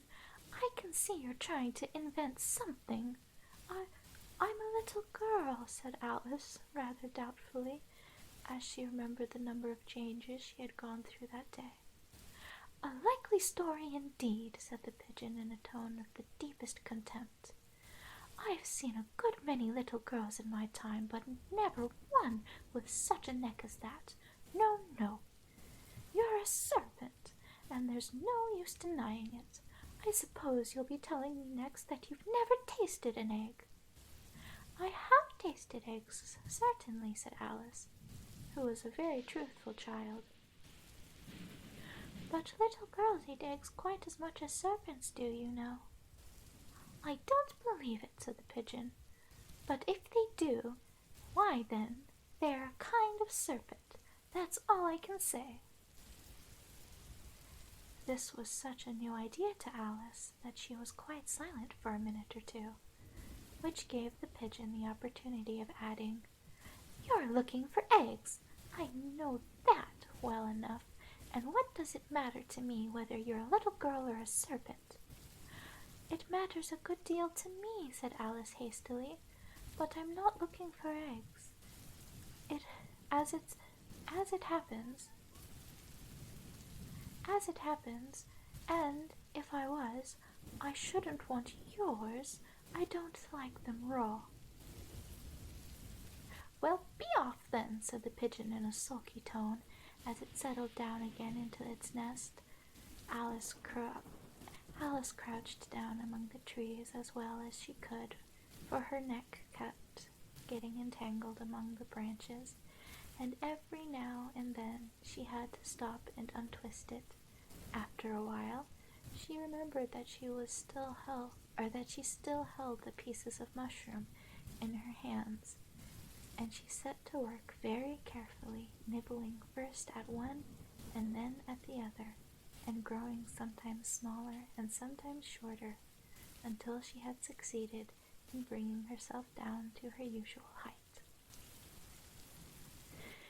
It was so long since she had been anything near the right size that it felt quite strange at first, but she got used to it in a few minutes and began talking to herself as usual. "Come, there's half my plan done by now. How puzzling all these changes are. I'm never sure what I'm going to be from one minute to another. However, I've got back to my right size. The next thing is to get into that beautiful garden. How is that to be done, I wonder?" As she said this, she came suddenly upon an open place, with a little house in it about 4 feet high. "Whoever lives there?" thought Alice. "It'll never do to come upon them this size. Why, I should frighten them out of their wits." So she began nibbling at the right-hand bit again, and did not venture to go near the house till she had brought herself down to 9 inches high. Chapter 6. Pig and Pepper and Water Break. Also, hello Joshua. Welcome. Thank you for the follow. I hope you're enjoying your time here so far. I'm just a Fluffy, doing some fluffy things. We're reading Alice in Wonderland right now, as a little ASMR bedtime story.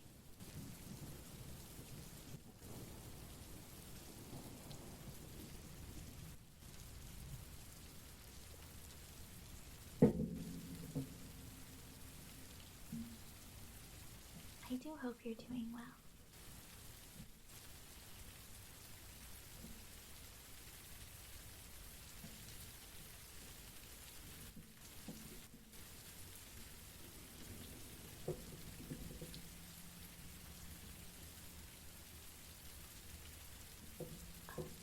Stretch a little. My legs are stiff.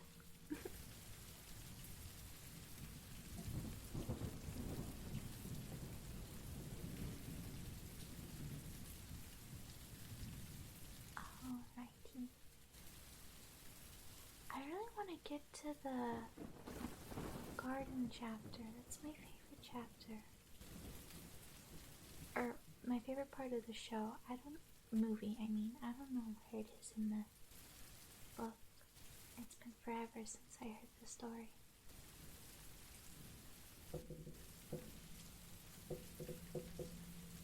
Anywho.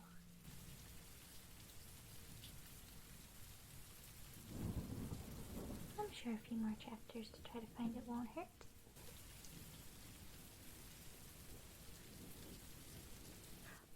Oh, and also Joshua, you do have a request redeem thingy, if you do so choose.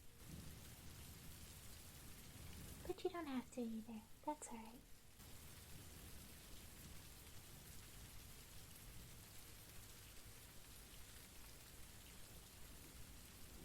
Alrighty. Chapter 6. Pig and Pepper. For a minute or two, she stood looking at the house and wondering what to do next, when suddenly a footman in livery came running out of the woods. She considered him to be a footman because he was in livery. Otherwise, judging by his face only, she would have called him a fish, and rapped loudly at the door with his knuckles. It was opened by another footman in livery, with a round face and large eyes like a frog, and both footmen, Alice noticed, had pondered had powdered hair that curled all over their heads.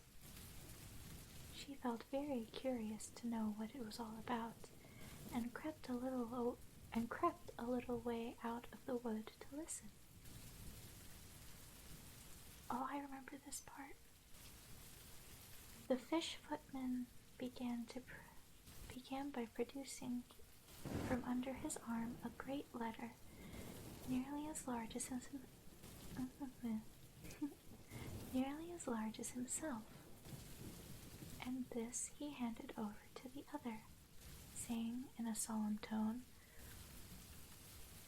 "For the Duchess, an invitation from the Queen to play croquet." The frog footman repeated in the same solemn tone, only changing the order of the words a little. "From the Queen, an invitation for the Duchess to play croquet."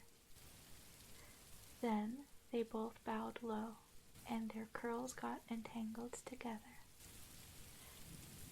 Alice laughed so much at this that she had to run back into the woods for fear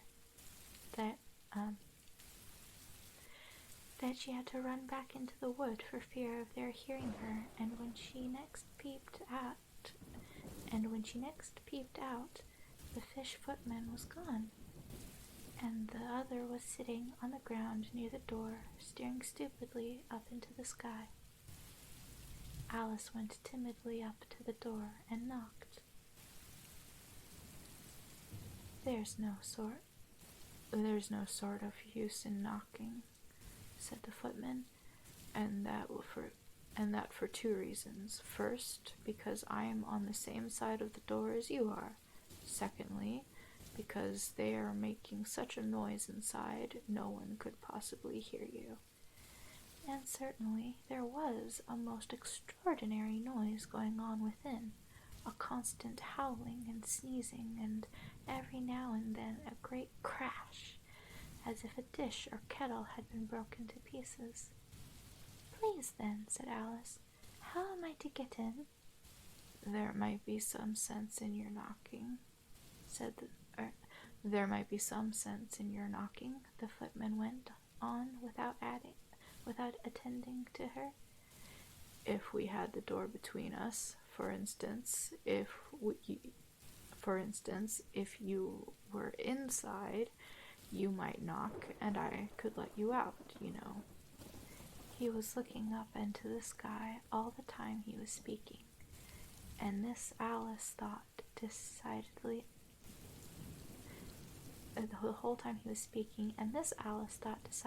uncivil. But perhaps he can't help it," she said to herself. "His eyes are very nearly at the top of his head, but at any rate he might answer questions. How am I to get in?" she repeated aloud. "I shall sit here," the footman remarked, "till tomorrow." At this moment the door of the house opened, and a large plate came skimming out straight at the footman's head. It just grazed his nose and broke to pieces against one of the trees behind him. "Or next day, maybe," the footman continued in the same tone, exactly as if nothing had happened. "How am I to get in?" asked Alice again in a louder tone. "Are you to get in at all?" said the footman. "That's the first question, you know." It was, no doubt, only Alice did not like to be told so. "It's really dreadful," she muttered to herself, "the way all creatures argue. It's enough to drive one crazy." The footman seemed to think this was a good opportunity for repeating his remark, with variations.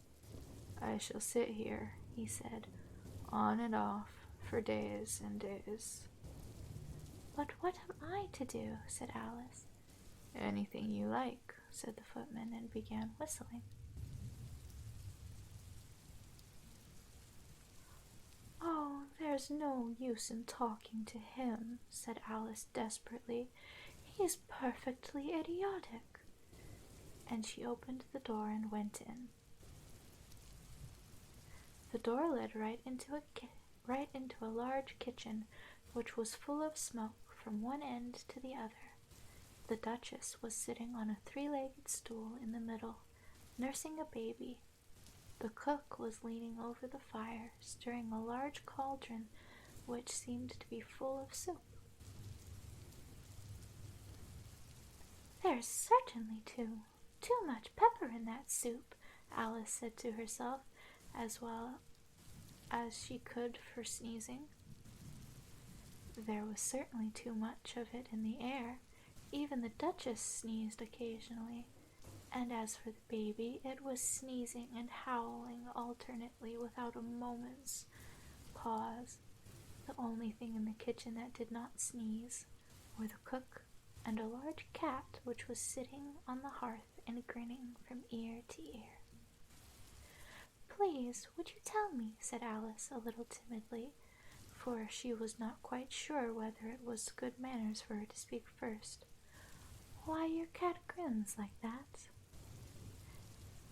"It's a Cheshire cat," said the Duchess, "and that's why Pig...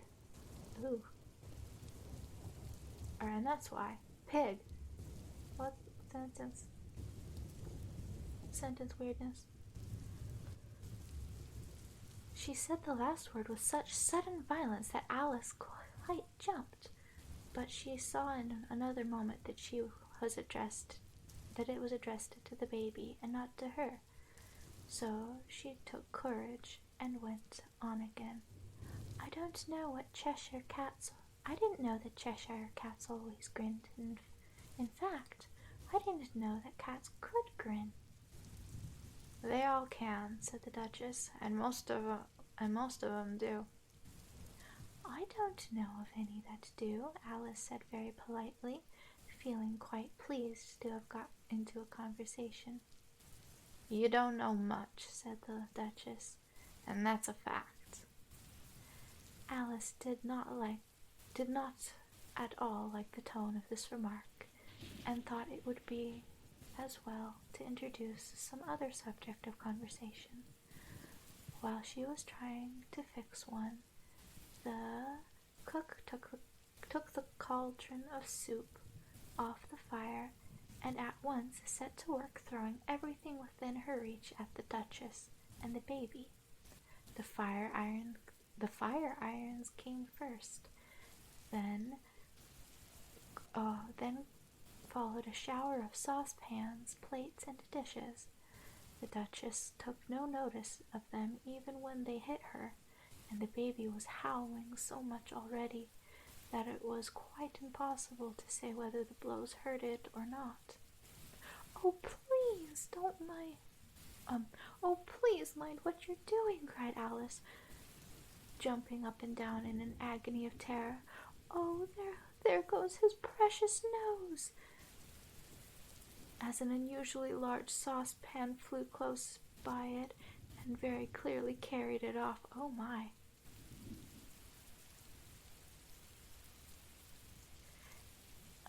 "If everybody minded their own business," the Duchess said in a hoarse growl, "the world would go round a deal faster than it does."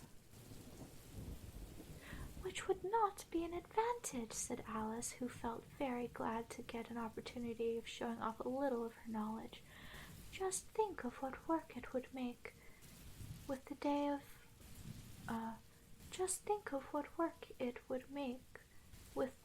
and night. You see, the Earth takes 24 hours to turn around on its axis." "Talking of axes," said the Duchess, "chop off her head." Alice glanced rather anxiously at the cook to see if she meant to take the hint, but the cook was busily stirring the pot and seemed not to be listening. So she went on again. 24 hours, I think, or is it 12? "Oh, don't bother me," said the Duchess. "I never could abide figures." And with that she began nursing her child again, singing a sort of lullaby to it as she did so. and giving it a violent shake at the end of every line. Speak roughly to your little boy and beat him when he sneezes. He only does it to annoy because he knows it teases. The chorus, in which the cook and the baby joined. Wow, wow, wow. While the Duchess sang the second verse of the song, she kept tossing the baby violently up and down, and the poor little thing howled so that Alice could hardly hear the words. I speak severely to my boy. I beat him when he sneezes, for he can thoroughly enjoy the pepper when he pleases. Chorus, wow, wow, wow.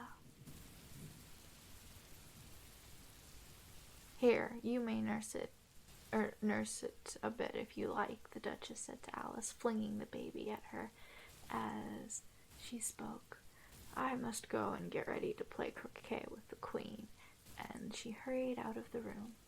The cook threw a frying pan after her as she went out, but it just missed her. Alice caught the baby with some difficulty, as it was a queer-shaped little creature, and held out its arms and legs in all directions, just like a starfish, thought Alice. The poor little thing was snorting like a steam engine when she caught it, and kept doubling itself up and straightening itself out again, so that altogether, for the first minute or two, it was as much as she could do to hold it.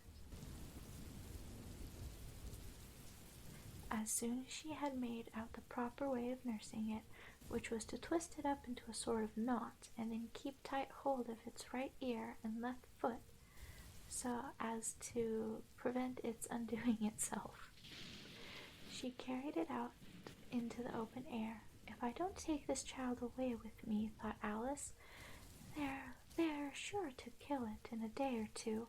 Wouldn't it be murder to leave it behind? She said the last words out loud, and the little thing grunted in reply. It had left off sneezing by this time. Don't grunt, said Alice.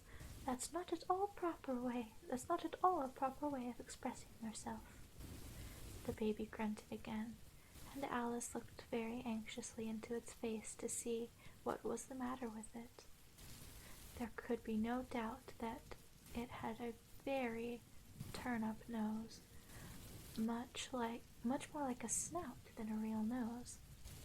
Also, its eyes were getting extremely small for a baby, although Alice did not like the look of the thing at all. Or altogether, Alice did not like the look of the thing at all.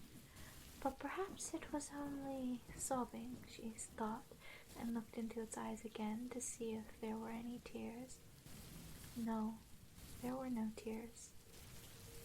If you're going to turn into a pig, my dear, said Alice seriously, I'll have nothing more to do with you, mind now. I'll have nothing more to do with you, mind now.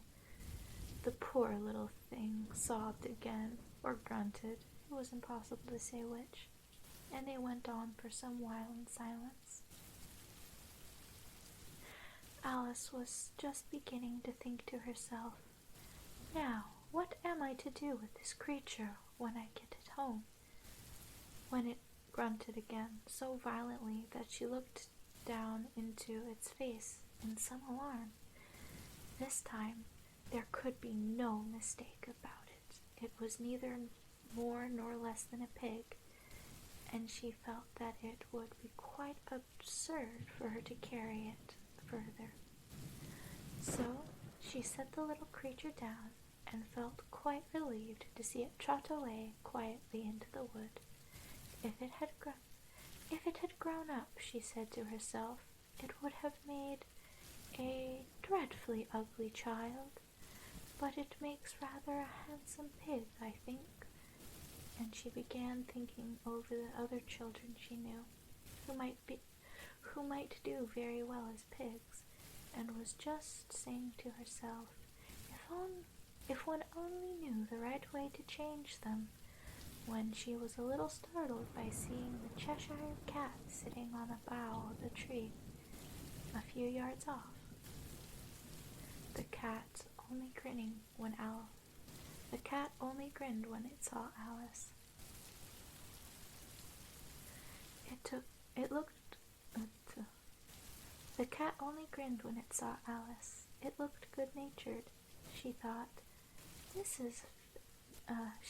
still it had fair.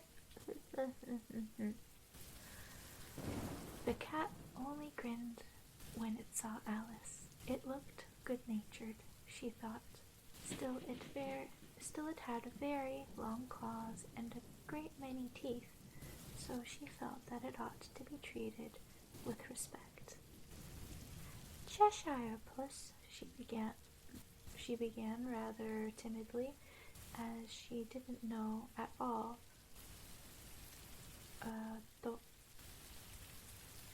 as she did not at all know whether it would like the name. However, it only grinned a little wider. Come, it's pleased so far, thought Alice, and so she went on.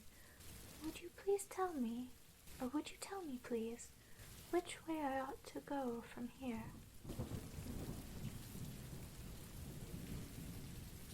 That depends a good deal on where you want to go to, said the cat.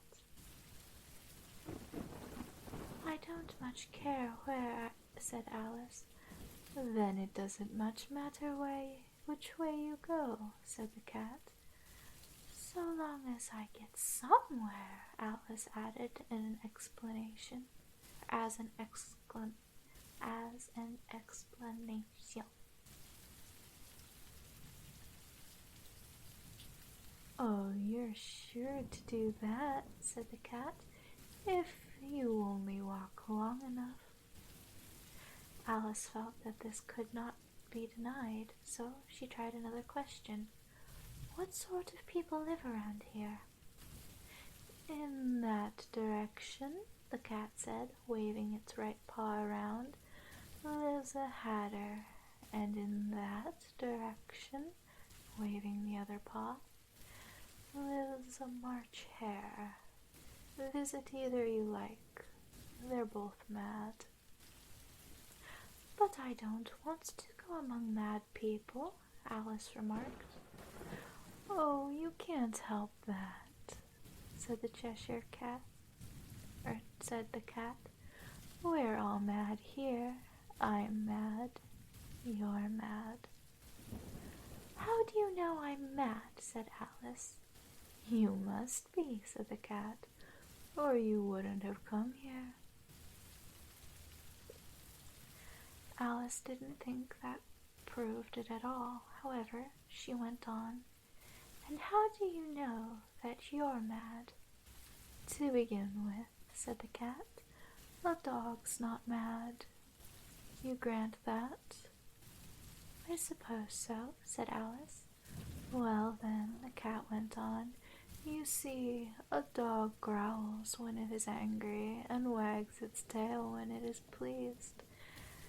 Now I growl when I'm pleased and wag my tail when I'm angry. Therefore, I'm mad. I call it purring, not growling, said Alice. Call it what you like, said the cat. Do you play croquet with the Queen today? I should like it very much, said Alice, but I haven't been invited yet. You'll see me there, said the cat, and vanished. Alice was not much surprised at this. She was getting so used to queer things happening. While she was looking at the place where it had been, it suddenly appeared again. By the by, what became of the baby? Said the cat. I'd nearly forgotten to ask. It turned into a pig, Alice quietly said, just as if it had come back in a natural way. I thought it would, said the cat, and vanished again. Alice waited a little, half expecting to see it again, but it did not appear, and after a minute, or two, she walked on in the direction in which the March Hare was said to live. "I've seen hatters before," she said to herself. "The March Hare will be much the most interesting, and perhaps as this is May, it won't be raving mad." Because it's March, it won't. Because it's May, it might not be raving mad. Ha ha ha ha ha. Let me start that over. Alice waited a little, half expecting to see it again, but it did not appear, and after a minute or two she walked on in the direction in which the March Hare was said to live. "I've seen hatters before," she said to herself. The March Hare will be much the most interesting, and perhaps, as this is May, it won't be raving mad. At least not so mad as it was in March." As she said this, she looked up, and there was the cat again, sitting on a branch of a tree. "Did you say pig or fig?" said the cat. "I said pig." "I said pig," replied Alice, "and I wish you wouldn't keep appearing and vanishing so suddenly. You make one quite giddy." "All right," said the cat, and this time it vanished quite slowly, beginning with the end of the tail and ending with the grin, which remained some time after the rest of it had gone. "Well, I've often seen a cat without a grin," thought Alice, "but a grin without a cat, that's the most curious thing I've ever saw in my life." She had not gone much farther before she came in sight of the house of the March Hare. She thought it must be the right house, because the chimneys were shaped like ears and the roof was thatched with fur. It was so large a house that she did not like to go nearer till she had nibbled some more of the left-hand bit of mushroom, and raised herself to about 2 feet high. Even then she walked up towards it rather timidly, saying to herself, "Suppose it should be raving mad after all? Suppose it should be raving mad after all. I almost wish I'd gone to see the Hatter instead." Well, too bad, 'cause you saw the hair.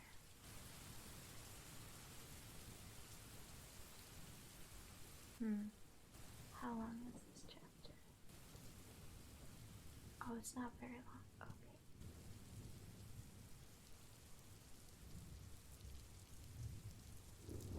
I think we'll do the tea party chapter and then call it.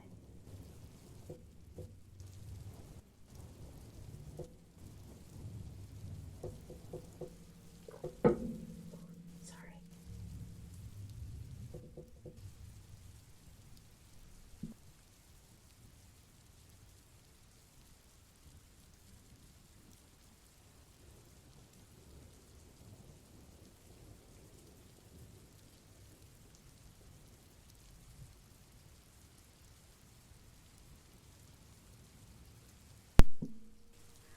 Also, just to check in, you all doing well? Everything sounding good? Enjoying yourself? Need anything? Want to say anything? Please feel free to. Even if I'm not. Or even if it's not during the break, even if I'm reading. You can always interrupt.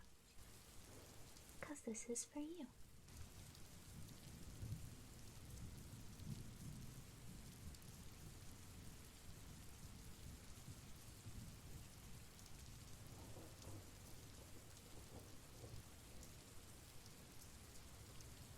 Okay.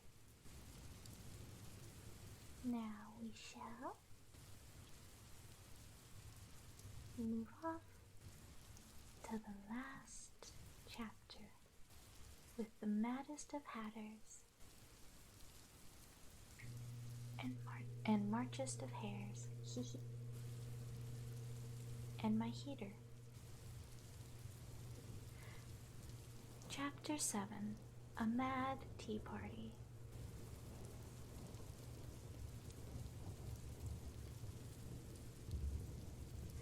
There was a table set out under a tree in front of the house, and the March Hare and the Hatter were having tea at it.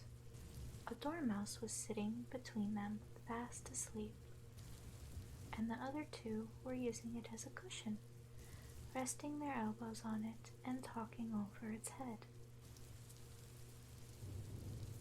Very unfortunate, or very uncomfortable for the dormouse, thought Alice. Only as it's asleep, I suppose it doesn't mind.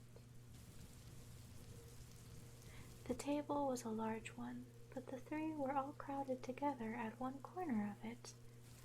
No room, no room, they cried out when they saw Alice coming. There's plenty of room, said Alice indignantly, and she sat down in a large armchair at one end of the table. Let's see, March Hare. Have some wine, the March Hare said in an encouraging tone. Alice looked all around the table, but there was nothing on it but tea. I don't see any wine, she remarked. There isn't any, said the March Hare. Then it wasn't very civil of you to offer it, said Alice angrily. It wasn't very civil of you to sit down without being invited, said the March Hare.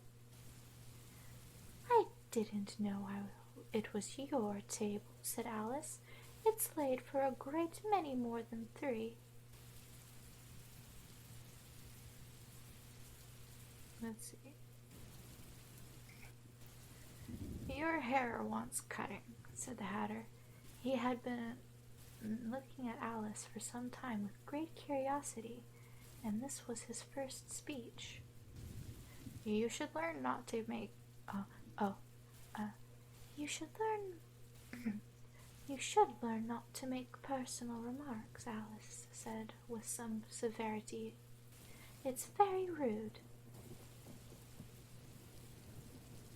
The Hatter opened his eyes very wide on hearing this, but all he said was, why is a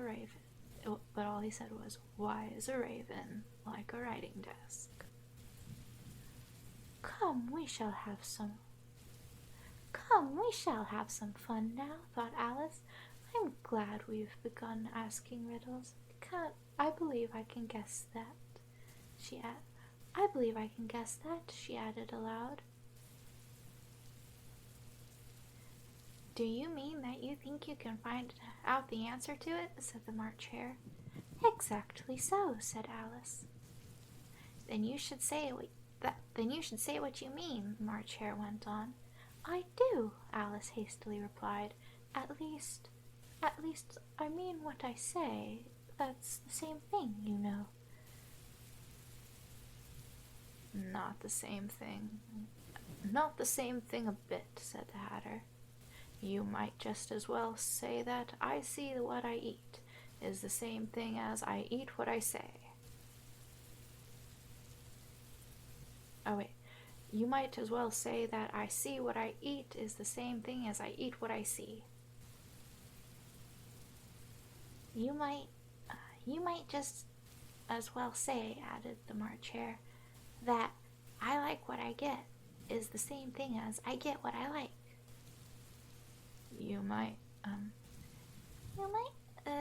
Dormouse voice.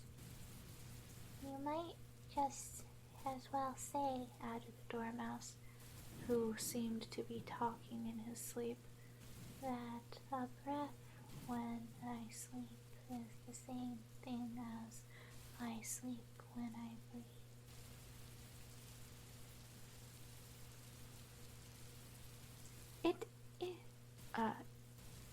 It is the same thing with you, said the Hatter, and here the conversation dropped, and the party sat silent for a minute, while Alice thought over all she could remember about ravens and writing desks, which wasn't much.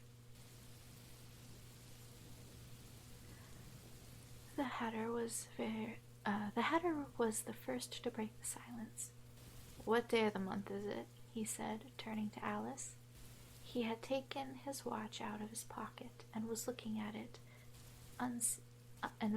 uneasily, shaking it every now and then and holding it to his ear. Alice considered a little and then said, "The 4th." "2 days wrong," sighed the Hatter. "I told you butter wouldn't suit the works," he added, looking angrily at the March Hare. "It was the best butter," the March Hare meekly replied. "Yes, but some crumbs must have got in as well," the Hatter grumbled. "You shouldn't have put it in with the bread knife." The March Hare took the watch and looked at it gloomily. Then he dipped it into a cup of tea and looked at it again. But he could think of nothing better to say than his first remark. "It was the best butter, you know." Alice had been looking over his shoulder with some curiosity. "What a funny watch," she remarked. It tells the day of the month, and doesn't tell what o'clock it is." "Why should it?" muttered the Hatter. "Does your watch tell you what year it is?" "Of course not," Alice replied very readily. But that's because it stays the same year for such a long time together." Which is just the case with mine," said the Hatter. Alice felt dreadfully puzzled. The Hatter's remark seemed to have no sort of meaning in it, and yet it was certainly English. "I don't quite understand you," she said, as politely as she could. "The Dormouse is asleep again," said the Hatter, and he poured a little hot tea upon its nose. The Dormouse shook its head impatiently and said, without opening its eyes, of course, just what I was going to remark myself." "Have you guessed the riddle yet?" the Hatter said, turning to Alice again. "No, I give it up," Alice replied. "What's the answer?" "I haven't the slightest idea," said the Hatter. "Nor I," said the March Hare. Alice sighed wearily. "I think you might do something better with your time," she said, "than waste it in asking riddles that have no answers." "If you knew time as well as I do," said the Hatter, you wouldn't talk about wasting it. It's him." "It's him." You wouldn't talk about wasting it. It's him." "I don't know what you mean," said Alice. "Of course you don't," the Hatter said, tossing his head contemptuously. I dare say you never even spoke to time." "Perhaps not," Alice cautiously replied. "But I know I have to beat time when I learn music."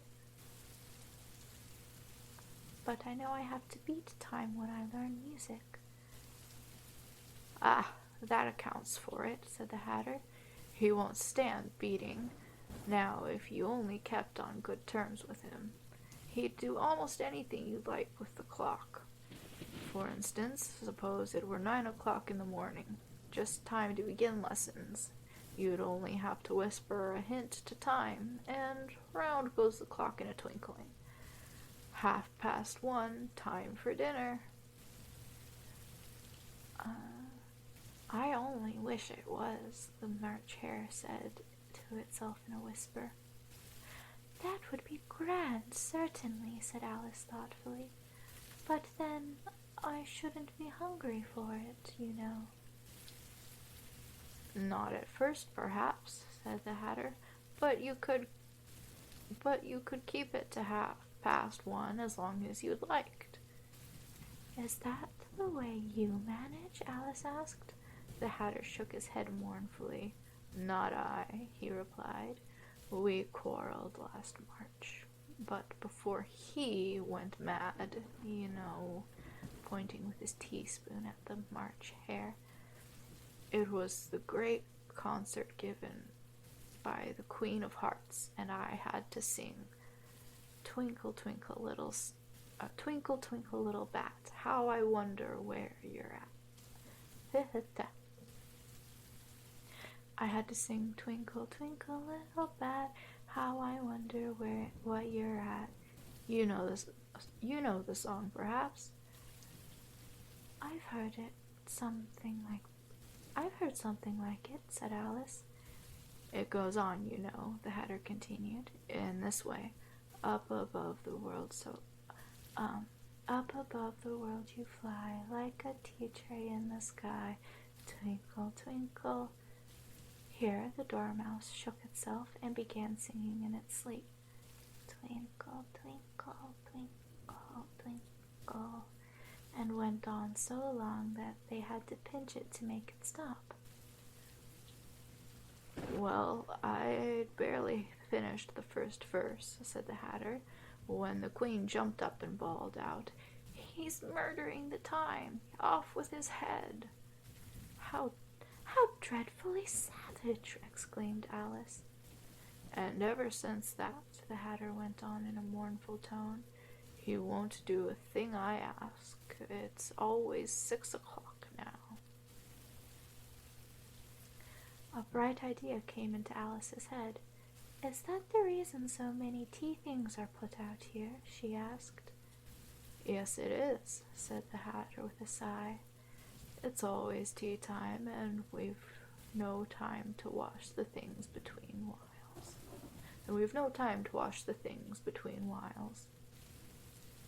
"Then you keep moving round, I suppose," said Alice. "Exactly so," said the Hatter, "as the things get used up." "But what happens when you come to the beginning again?" Alice ventured to ask. "Suppose we change the subject," the March Hare interrupted, yawning. "I'm getting tired of this. I vote the young lady tells us a story." "I'm afraid I don't know one," said Alice, rather alarmed at the proposal. "Then the Dormouse shall," they both cried. "Wake up, Dormouse!" And they pinched it on both sides at once. The Dormouse slowly opened his eyes. "I wasn't sleeping," he said in a hoarse, feeble voice. "I heard every word you fellows were saying." "Tell us a story," said the March Hare. "Yes, please do," pleaded Alice. "And be quick about it," added the Hatter, "or you'll be asleep again before it's done." "Once upon a time, there were 3 little sisters," the Dormouse began in a great hurry, and their names were Elsie, Lacey, and Tilly, and they lived at the bottom of a well. "What did they live in? Or what did they live on?" said Alice, who always took a great interest in questions of eating and drinking. "They lived on treacle," said the Dormouse, after thinking a minute or two. "They couldn't have done that, Alice gently remarked. They'd have been ill." "So they were," said the Dormouse, "very ill." Alice tried to fancy to herself what such an extraordinary ways of living would be like, but it puzzled her too much, so she went on. "But why did they live at the bottom of a well?" "Take some more tea," the March Hare said to Alice very earnestly. "I've had nothing yet," Alice replied in an offended tone, "so I can't take more." "You mean you can't take less," said the Hatter. "It's very easy to take more than nothing." Nobody asked your opinion," said Alice. "Who's making personal remarks now?" the Hatter asked triumphantly. Alice did not quite know what to say to this, So she helped herself to some tea and bread and butter, and then turned to the Dormouse and repeated her question. Why do they live at the bottom of a well? The Dormouse again took a minute or two to think about it, and then said, It was a treacle well. There's no such thing, Alice was beginning very angrily, but the Hatter and the March Hare went shh, shh, and the Dormouse sulkily remarked, If you can't be civil, you'd better finish the story yourself. No, please, go on, Alice said very humbly. I won't interrupt again. I dare say there may be one. One indeed, said the Dormouse indignantly. However, he consented to go on, and so these three little sisters, they were learning to draw, you know. What did they draw? Said Alice, quite forgetting her promise. Treacle, said the Dormouse, without considering at all at this point. I want a clean cup, interrupted the Hatter. Let's all move one place on. He moved on as he spoke, and the Dormouse followed him. The March Hare moved into the Dormouse's place, and Alice rather unwillingly took the place of the March Hare.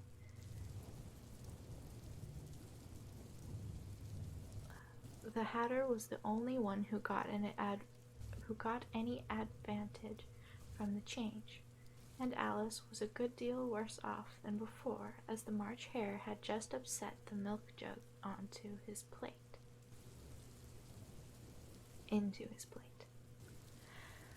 Alice did not wish to offend the Dormouse again, so she began very cautiously. But I don't understand. Where did they draw the treacle from? You can draw water out of a water well, said the Hatter. So I should think you could draw a treacle out of a treacle well. Stupid. But they were in the well, Alice said to the Dormouse, not choosing to notice this last remark. Of course they were, said the Dormouse. Well, in. This answer so confused poor Alice that she let the Dormouse go on for some time without interrupting it. They were learning to draw, the Dormouse went on, yawning and rubbing his eyes, for it was getting very sleepy. And they drew all manner of things, everything that begins with an M. Why with an M? Said Alice. Why not? Said the March Hare. Alice was silent.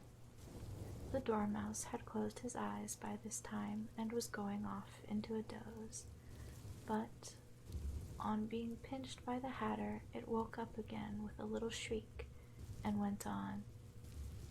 That begins with an M, such as mousetraps and moon and memory and muchness.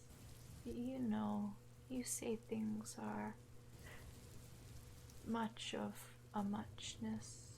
Did you ever see such a thing as a drawing of a muchness? Really, now you ask me, said Alice, very much confused. I don't think. Then you shouldn't talk, said the Hatter. This piece of rudeness was more than Alice could bear. She got up in great disgust and walked off. The Dormouse fell asleep instantly, and neither of the others took the least notice of her going, though she looked back once or twice, half hoping that they would call after her. The last time she saw them, they were trying to put the Dormouse into a teapot. At any rate, I'll never go there again, said Alice as she picked her way through the wood. It's the stupidest tea party I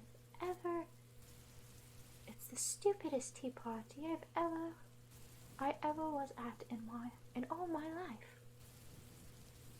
Just as she said this, she noticed that one of the trees had a door leading into it. That's very curious, she thought, but everything's curious today. I think I may as well go in at once. And in she went. Once more, she found herself in a long hall and close to the little glass table. Now I'll manage better this time, she said to herself, and began by taking the little golden key and unlocking the door that led into the garden. Then she went to work nibbling at the mushroom. She had kept a piece of it in her pocket till she was about a foot high. Then she walked down the little passage, and then she found herself at last in the beautiful garden among the bright flower beds and the cool fountains.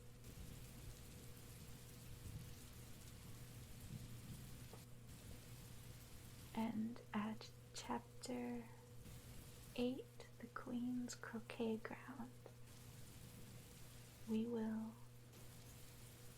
be calling it.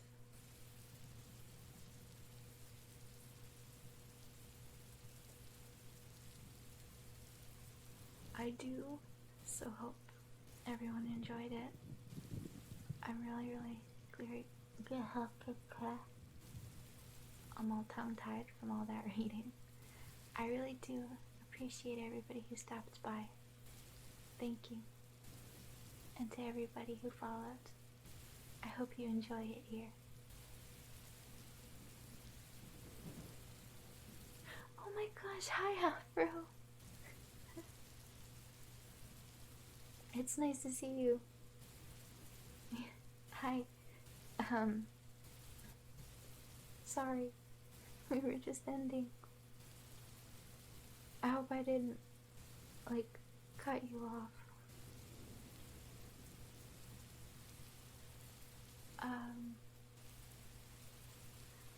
I was thinking, though, since I have a large-ish enough peopling, that maybe we could raid someone this time around. I'm not sure who. So, if any of you have a thought, you're more than welcome.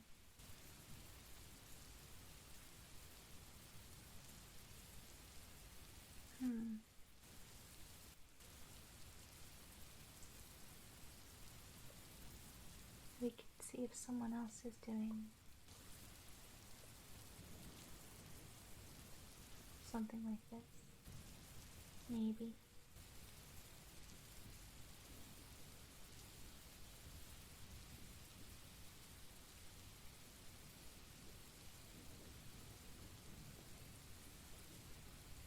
Oh goodness, my computer's screaming.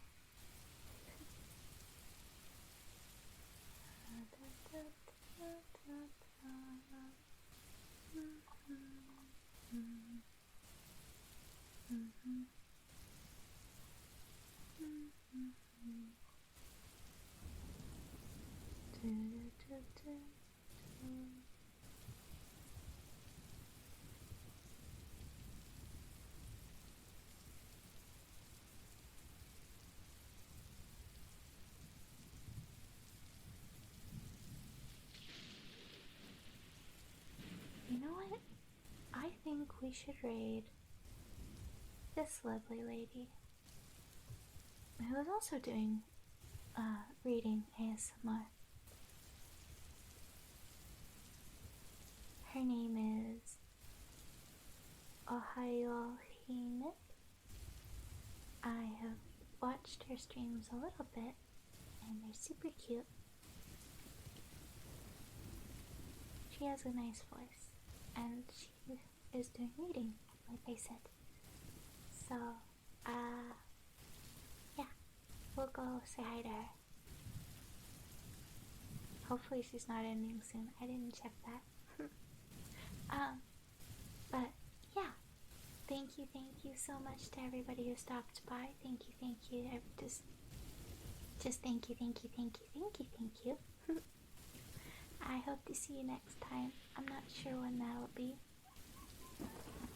But, oh, thank you, Creature Dragon, for the follow. It's nice to see ya. Hi, Mac. Alright. I'll stop gushing. We'll raid, Hina? Right? Hina. We'll raid Hina. Thank you to everybody. I appreciate you all. See ya some other time soon. I'll talk about it on Twitter beforehand. And yeah. Things of words and doing. I hope you all have a fun time. Whatever time it is. For you.